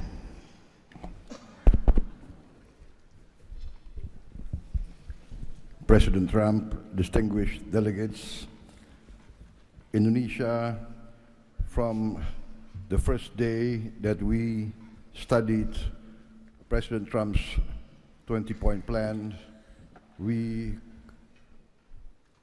completely agree and we are fully committed to this plan, and that is why We joined the Board of Peace.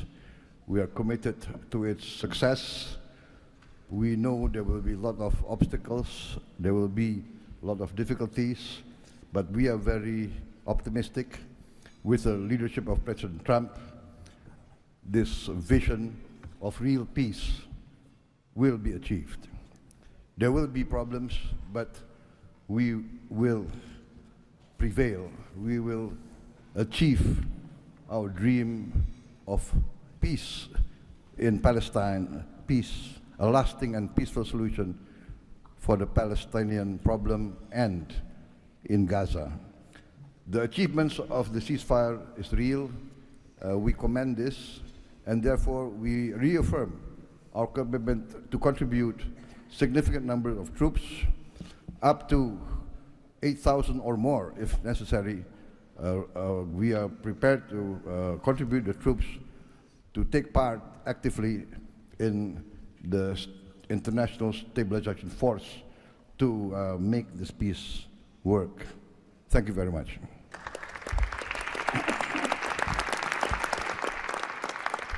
The President of Romania. First of all, President Trump, thank you for convening this very important meeting. And thank you for your involvement and leadership for the peace plan in Gaza, a peace plan that have been comprehensive and stable, and also for your efforts and results in other parts of the world. I think everyone desires peace, stability, prosperity in Gaza, but the question is how to act for. And that's why this meeting and this format is important. What Romania can do, first, on the humanitarian situation, we can increase the number of flights in order to extract children with disease and to treat in Romanian hospitals. We've done already, and we can do for 1,000 children and 4,000 family members. Secondly, we had a good expertise in emergency response system like ambulance, fire systems, and we can help in order to rebuild that system, and we can donate some equipment. Third, we already offering some scholarships for Palestinian students, and we can extend the program, and we can help also to rebuild, refurbish the schools in Gaza. And fourth, I think the most important, we had also some expertise. We can help to rebuild the institutions, like police, like justice, like public administration. We have done that in other parts of the world, so we have some expertise. We can contribute with experts, with trainers. And also it's important to say that we have traditionally good relation with the Jewish people and with the Palestinian people, so it will help. So we can count on us. Thank you. The Prime Minister of the Republic of Albania. Thank you for inviting me to be part of this journey, Mr. President. The fully aligned bipartisan vote of support this initiative received in our parliament speaks for itself about how honored Albania is to be a founding member of this new organization. Many in Europe say the Board of Peace is meant to substitute the United Nations. It does not look to me like an attempt to replace the UN, but if it helps shake that agonizing giant and inshallah wake it up, then God bless the Board of Peace. Mr. President, we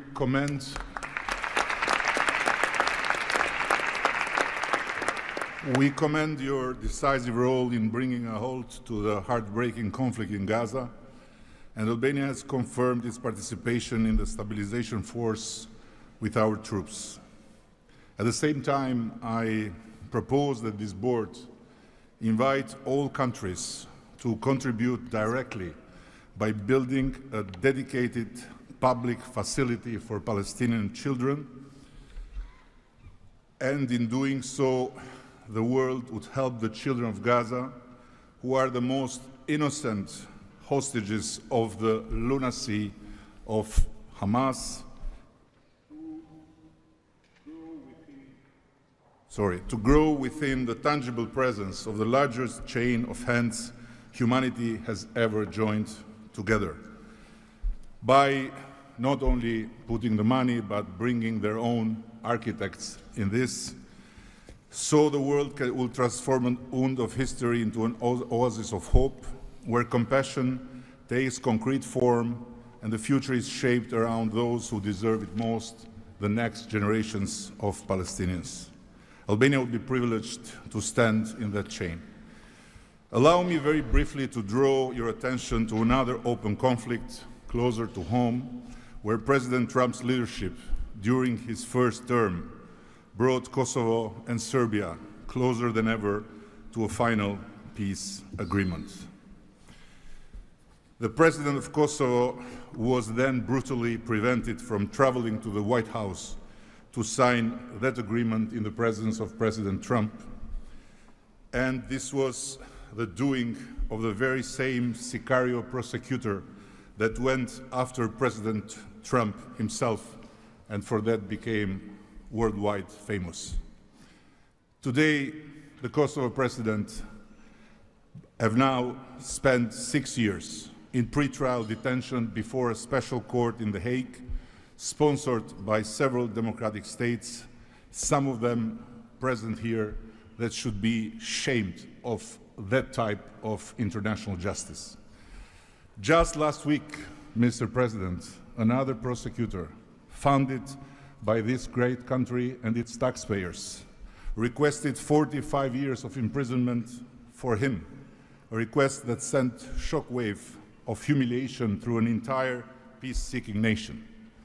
At this moment, only a few months stand between a man who rose from resistance to ethnic cleansing to become a peacemaker and the potentially devastating outcome in a court that has so far failed at every step to uphold the standards of democratic justice. For the sake of God, Mr. President, let's do something before, as you say, very bad things might happen again. And again, thank you so much for including Albania in this noble initiative by bringing close friends of Israel and of the Arab countries. We very much hope to be an added value in your amazing vision.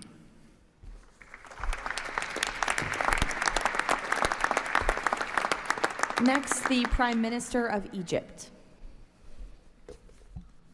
Your Excellency President Donald Trump, distinguished participants, I thank President Trump for convening this meeting.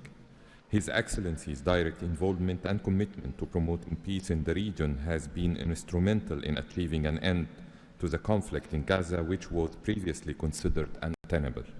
Egypt supports President Trump's vision to usher in a new era of peace and coexistence among the people of the region, in which the Palestinian people enjoy the rights to self-determination and statehood, in accordance to relevant international resolutions on rejecting the annexation of the West Bank.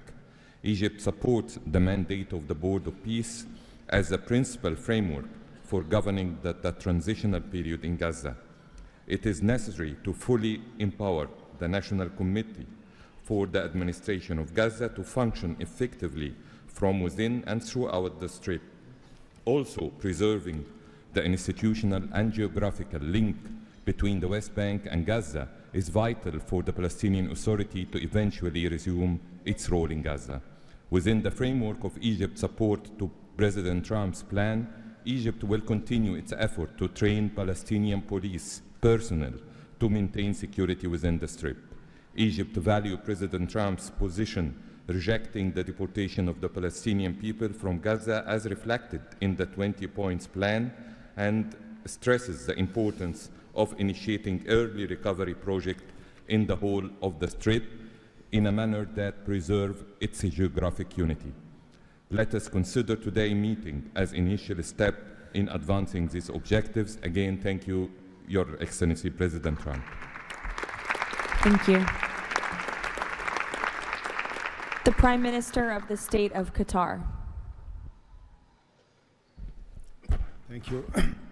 Mr. President, distinguished members of the Board of Peace, thank you for convening this meeting under the banner of peace. Qatar reaffirms its commitment to the Board of Peace as it was committed to the very first day of the mediation efforts.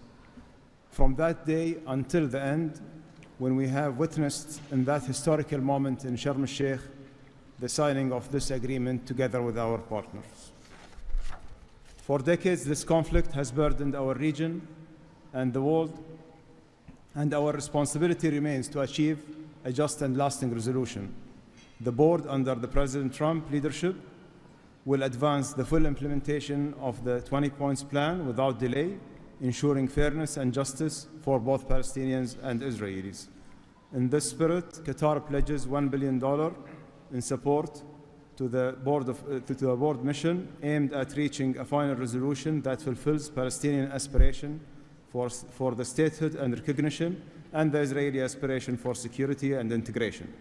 We will also continue our humanitarian coordination together with our UN partners and the Board of Peace. Thank you very much. Thank you. The Deputy Prime Minister and Foreign Minister of the UAE. Mr. President, thank you for gathering us today. I really hope that the beginning of Ramadan will give us all guidance towards peace, coexistence, and living in prosperity with each other. Mr. President, just over 5 years ago, you with your friend, my president, Sheikh Mohammed, and the Prime Minister of Israel launched the Abrahamic Accords. And since then, we've managed not only to work with you, with Israel, towards a better future for the region, but even when October 7th took place, the UAE managed to work with Israel in providing, since the war started, almost $3 billion of assistance to the Palestinian people in Gaza.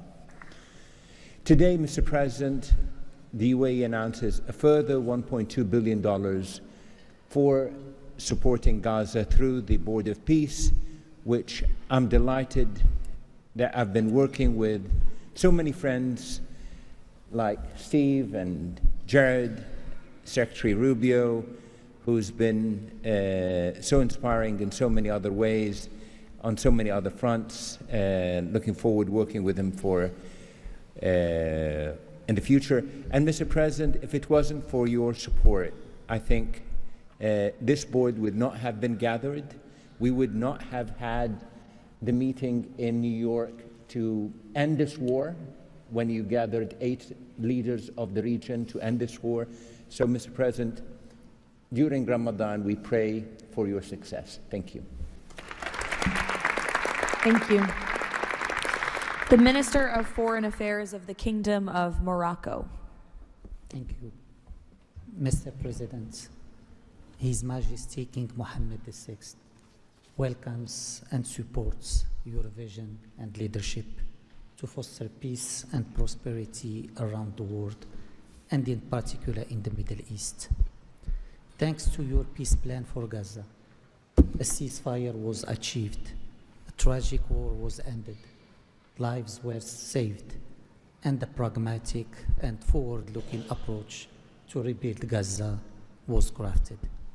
Today, as a committed founding member of the Board of Peace and upon instructions of His Majesty King Mohammed VI, Morocco is pledging the following in honor of the President Trump's visionary peacemaking.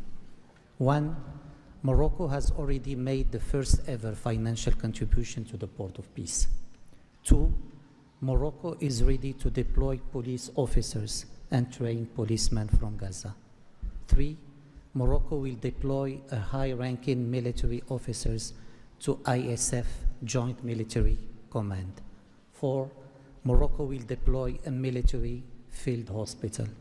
5, Morocco is ready to lead a de-radicalization program to fight hate speech and promote tolerance and coexistence. To conclude, allow me, Mr. President, to briefly highlight 4 elements. The conditions set in phase 2 of the your 20-point plan should be met for the success of our action. Preserving stability in the West Bank is crucial. The Palestinian ownership is important through legitimate institutions. Lastly, you are, Mr. President, the only leader able to bring peace to the Middle East. We hope that the stabilization of Gaza will help launching a global and genuine peace process based on the two-state solution. Thank you. Thank you. The Minister of Foreign Affairs of the Republic of Turkey. Mr. President, distinguished participants, after 2 years of immense suffering, ceasefire in Gaza has been achieved thanks to President Trump's personal engagement and our collective efforts. Yet the humanitarian situation remains fragile, and ceasefire violations continue to occur. A prompt, coordinated, and effective response is therefore essential. President Erdogan remains fully committed to Gaza's security, stabilization, and recovery. Turkey has already been providing immense amount of humanitarian assistance to Gaza.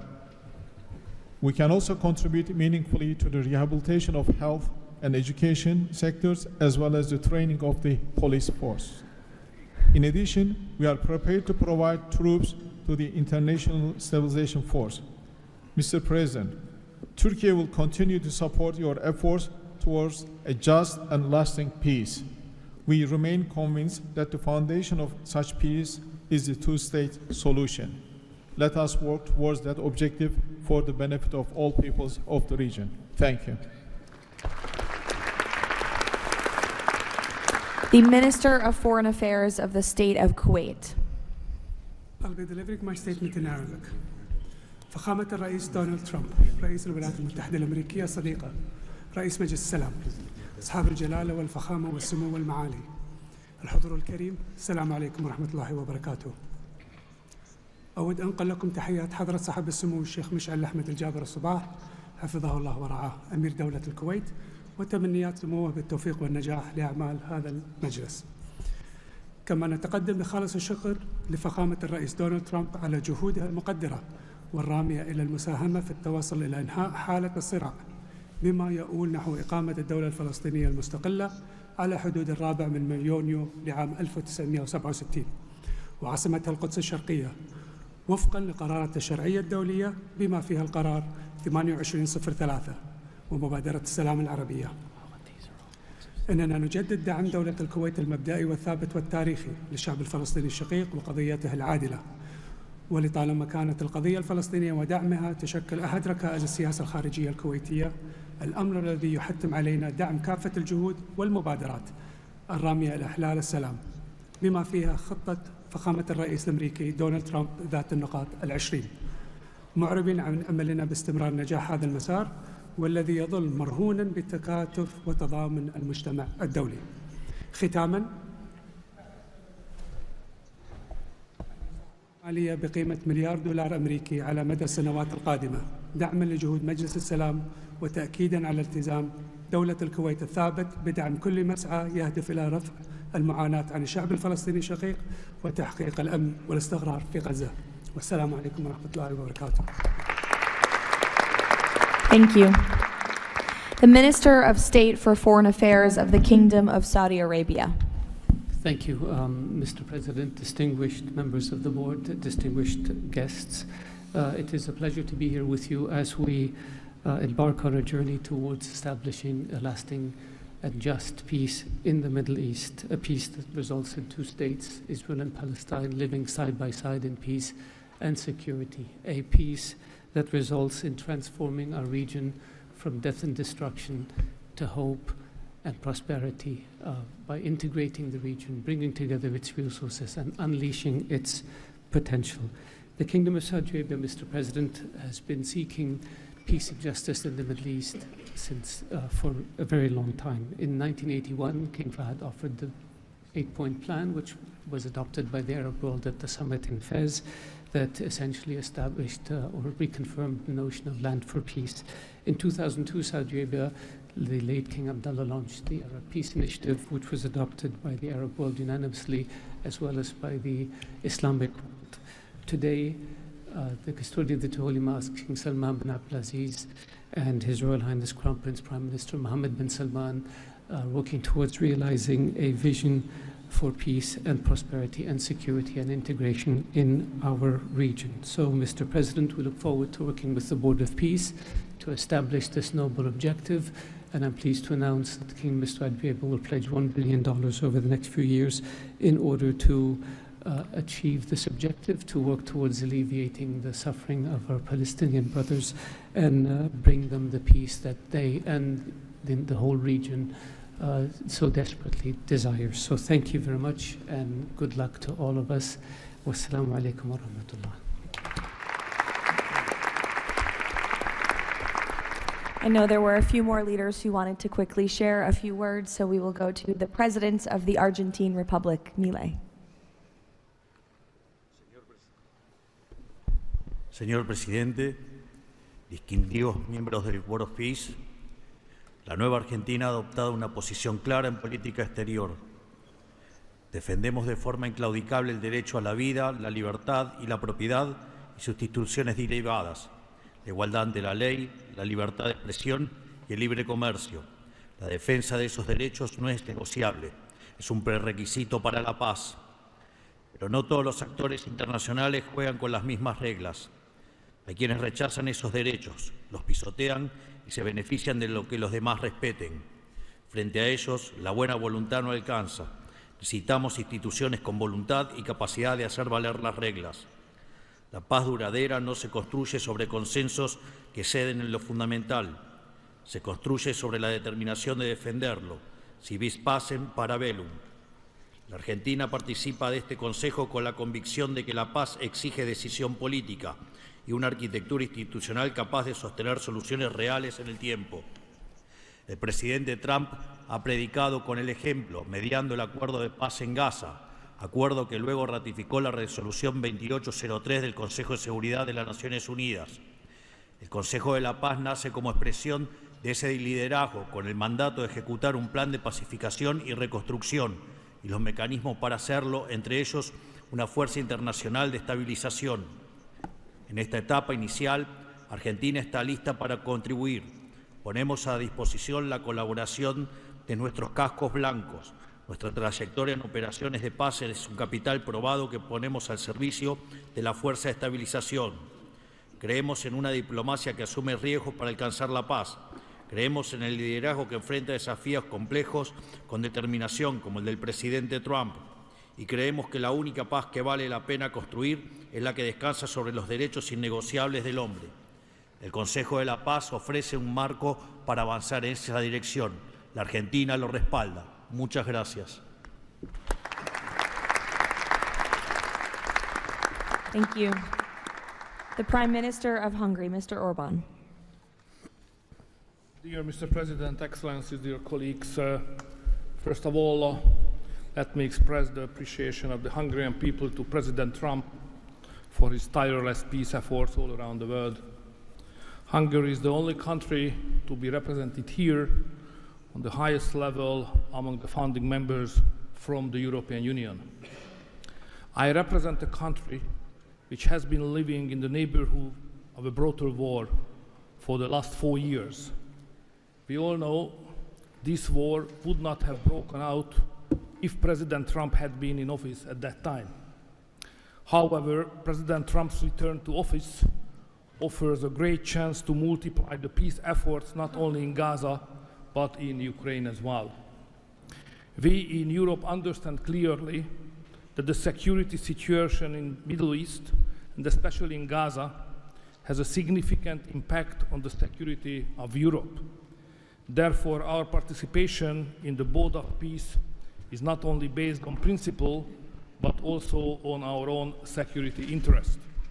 Let me also share with you that there is serious talks going on in Europe about the Board of Peace and its future role. We understand that during the recent decades, International organizations have failed to fulfill their role to preserve peace and stability worldwide. Therefore, new initiatives are needed to bring forward the issue of peace globally. We are sure that President Trump's initiative to establish the Board of Peace is such a step to the right direction. President, we are proud to be among the founding members, and we are happy to be in such a great company. Thank you very much. Thank you. President Peña of Paraguay, who tapped my shoulder, wants to say a few words. Yes, thank you, Caroline. Thank you, President Trump. Thank you for bringing hope again, President Trump. I think that of the many things that you have achieved in the last 12 months as President of the U.S., I think the greatest thing, and I'm probably the youngest head of state here, is hope, President. We have lost hope about solving problems for many, many decades. A system that was broken, a system that was not able to bring solutions. Now we're seeing that thanks from your leadership, we are solving the issues. I come from a country that 160 years ago faced extinction. We went to a war against our neighbor and we lost 60% of our territory and 90% of the male population. So we know on our own flesh the hardship and all the difficulties of war. That's why Paraguay is so proud to be a founding member of the Board of Peace, and we're here to collaborate. Maybe we are not going to be the country that's going to bring the more money or the more security forces, but I think that there is a lot that all of the countries can bring to the table to solve these issues. Paraguay, together with a handful of countries, have been supporting Israel, and we will continue to do so. But we come here with an open heart to work for peace. And today is Gaza, tomorrow will be another conflict area in the world, but we need to solve each of all these conflicts, and I really appreciate the leadership that you have taken, President. Paraguay stands ready to collaborate next to you. We're going to continue to support the U.S. initiative. Probably the only day that we're not going to be able to support the USA is going to be on June 12th, because Paraguay is going to be facing the U.S. in the World Cup. Thank you very much. Thank you. The Minister of Foreign Affairs of the State of Israel, please. Thank you. President Trump, this is an important day. Your historic actions have proven time and again. You are a leader who takes initiative, forges new paths, and works toward a better future for the entire world. Your visionary leadership, alongside with Prime Minister Netanyahu's resolve, brought all our hostages home from Gaza. Thank you for that. I'm proud to represent here the State of Israel that stood through such a difficult war for 2 years on 7 different fronts, demonstrating resilience and strength. As I stand here, I recall the 925 brave soldiers that gave their lives in a war against pure evil, Hamas, Islamic Jihad, and Hezbollah. These are the best people. To them, we owe our existence and all our achievements. They will not be forgotten. I think of them and their families who paid the heaviest price.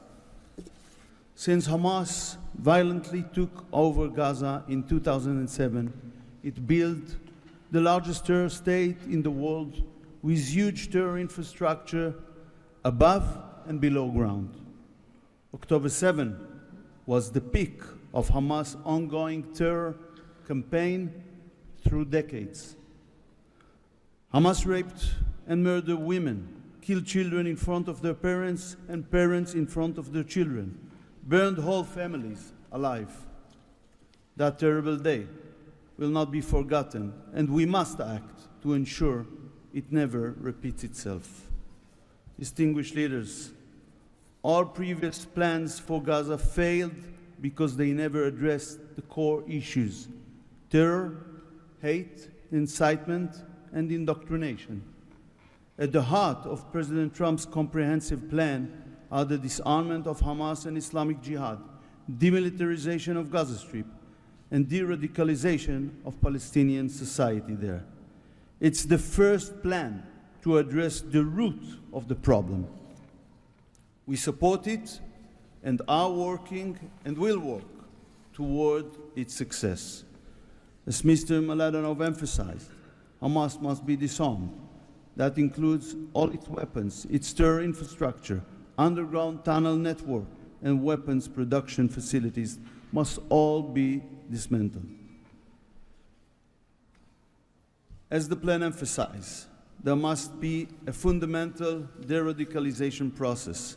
The infrastructure that indoctrinates Palestinian children to hate and kill Jews in educational and religious institutes should no longer exist. All those are important not only for the Israelis. Gazans have lived under a terror regime for decades. The people of Gaza must be liberated from these terrorists. I want to make this opportunity to wish Muslims around the world Ramadan Kareem. Distinguished leaders, President Trump's visionary leadership creates, for the first time, an opportunity for a better future. On behalf of Israel, I say thank you, Mr. Trump. Thank you for your leadership. Thank you. Lastly, the Prime Minister of Pakistan.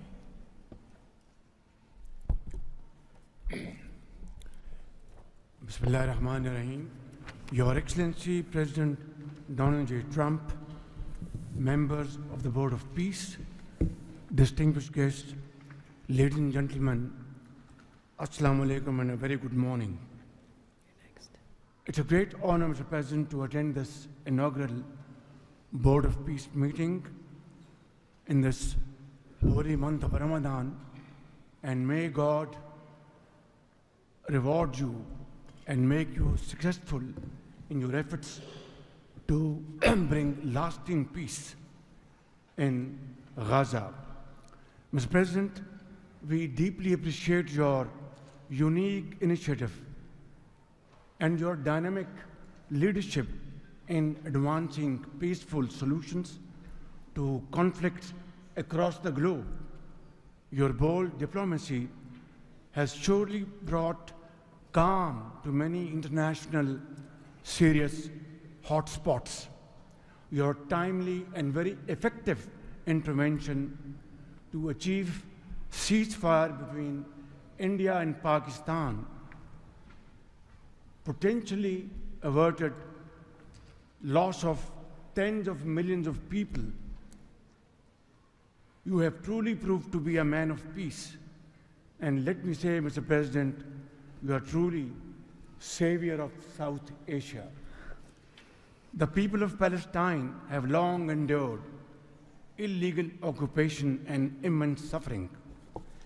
And to achieve long-lasting peace, it is very important that ceasefire violation must end to preserve lives and advance reconstruction efforts.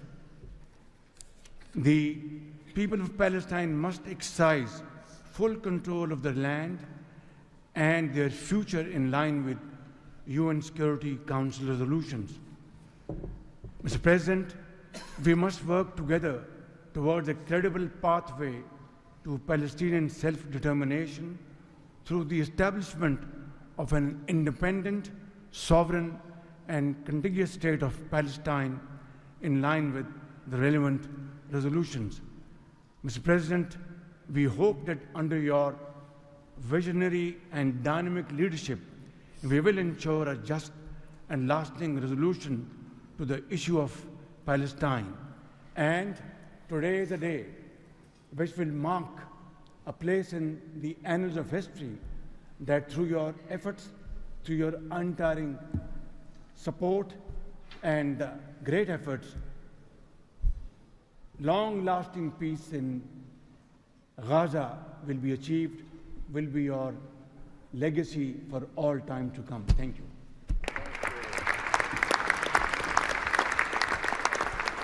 Thank you. We will now hear from the president of FIFA, Giovanni, to share more about FIFA's new partnership with the Board of Peace. Thank you, Caroline. dear President, distinguished leaders, dear friends, I just have 3 quick points I want to mention now. Football, that's the first point, football, or soccer as it is called, here is the world's universal language. It is spoken by 6 billion people, 6 billion fans who have the same feelings. It's about hope, it's about joy, it's about happiness, it's about coming together, and it's about uniting the world. Mr. President, we will unite the world here this summer during the World Cup, but if we truly want to unite the world, we need peace, of course.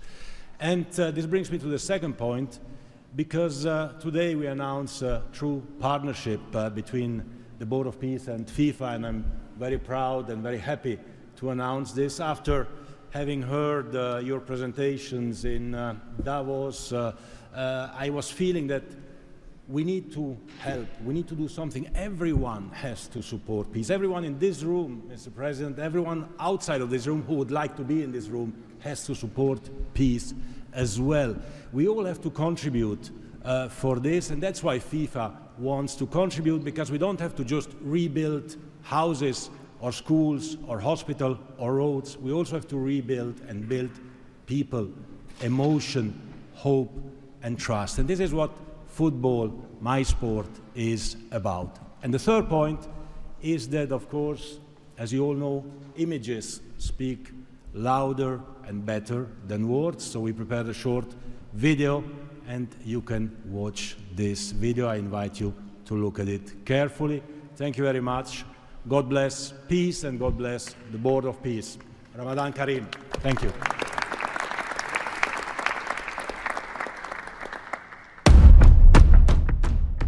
In a world where conflict has silenced playgrounds and broken routines, there is one language that still unites hearts: football.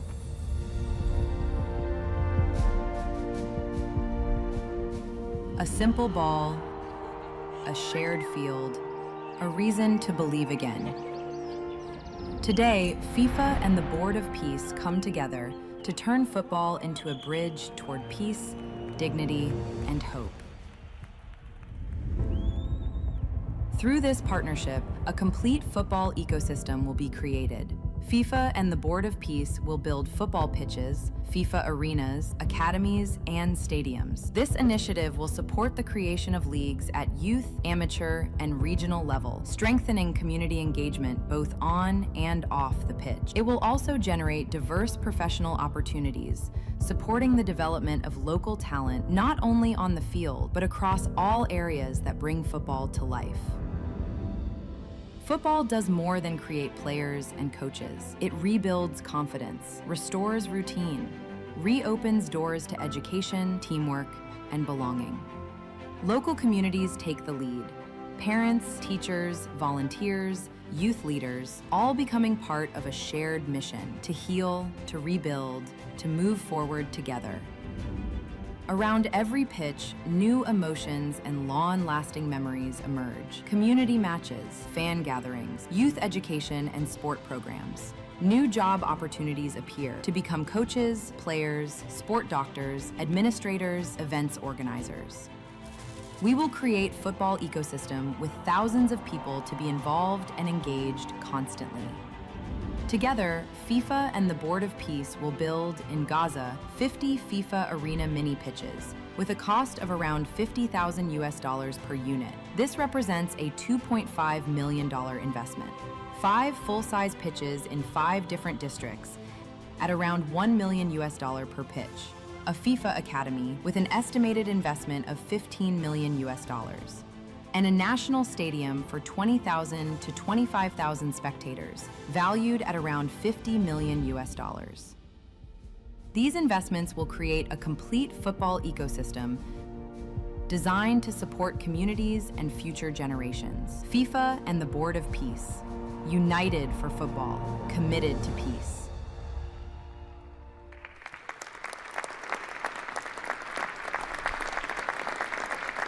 Thank you, Gianni. That's wonderful. In advance of today's meeting, members of the Board of Peace were asked to vote on a resolution establishing the principles of financial integrity and transparency that will guide the board's work, and that resolution has passed unanimously. So now President Trump, as chairman of the board, will sign the resolution in the presence of a quorum of the board.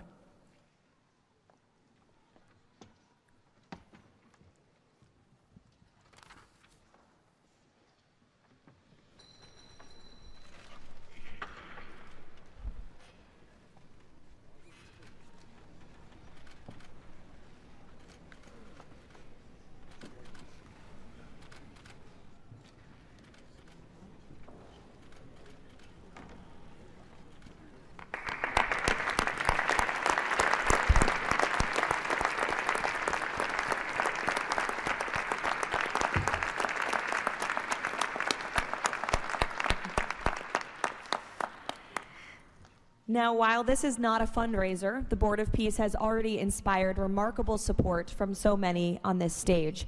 As President Trump announced earlier, total pledges exceed $6.5 billion in relief and rebuilding in Gaza, and thousands of personnel have been committed to help preserve the ceasefire and secure enduring peace. I would like to ask the heads of the following delegations to join President Trump on stage as he signs the fundraising pledges: Albania, Azerbaijan, Bahrain, Egypt, Indonesia, Jordan, Kazakhstan, Kosovo, Kuwait, Morocco, Qatar, Saudi Arabia, the UAE, and Uzbekistan. Please join the President as he signs the fundraising pledges.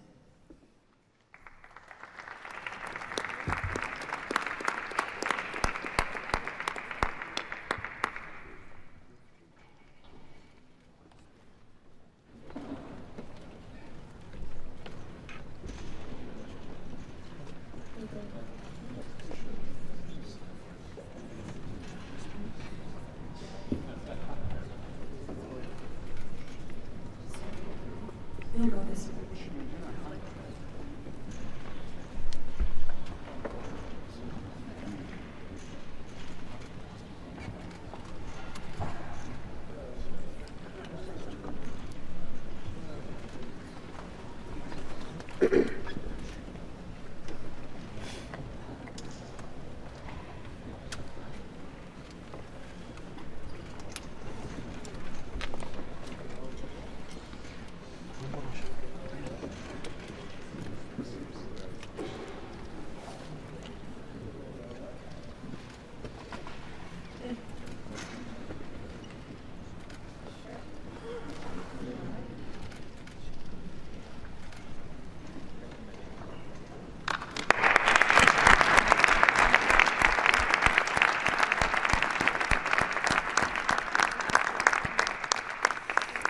Congratulations.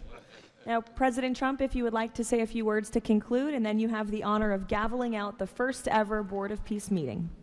Well, thank you very much, Caroline. And I will say that this has been, I think, will maybe be one of, if not the most important day of our careers. And we've had some pretty good careers up here, but this is something very special. And we're going to straighten out Gaza. We're going to make Gaza very successful and safe. And we're also going to maybe take it a step further where we see hotspots around the world. We can probably do that very easily. This is a tremendous group of powerful people and brilliant people. And I think that we can do things that a lot of other people would not be able to even conceive of or think of. We will help Gaza. We will straighten it out. We will make it successful. We will make it peaceful. And we will do things like that in other spots. Spots will come up. Things will happen that nobody's even thinking about now and not even conceivable. But we will take care of a lot of things, and we'll work again with the United Nations and bring it back to health. It needs help. It's got tremendous potential, but it needs a lot of help. And I think we can start with doing that pretty soon, Michael. I think we're going to work on that very strongly. We can fix up even the building physically. I love to see beautiful buildings. I like to see buildings fixed up physically, not look like they are in disrepair. We don't like that. So we're going to do a job with the United Nations. We're going to have some very good people, and you have some very good people there right now, but we're going to put some extra people in, and we're going to have it help us. But most importantly for today, the Board of Peace is going to lead the way in Gaza. We're going to make Gaza an example of success and safety and unity. And it's an honor that you're here. And I want to thank the media for being so respectful. You're really amazing. It's given the Board of Peace the respect it deserves. These are the most powerful people in the world, the richest people in the world through their countries. And they have made a tremendous commitment, and the United States likewise has made a tremendous commitment. Thank you to everybody for your involvement, and we look forward to working with you over the years for many, many reasons, many very, very good humanitarian reasons. Thank you all. Thank you very much. Thank you. Thank you, Mr. President. Thank you. Thank you, everybody. Ready? We'll take it with us. Thank you, everybody.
It's fun to stay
Gone.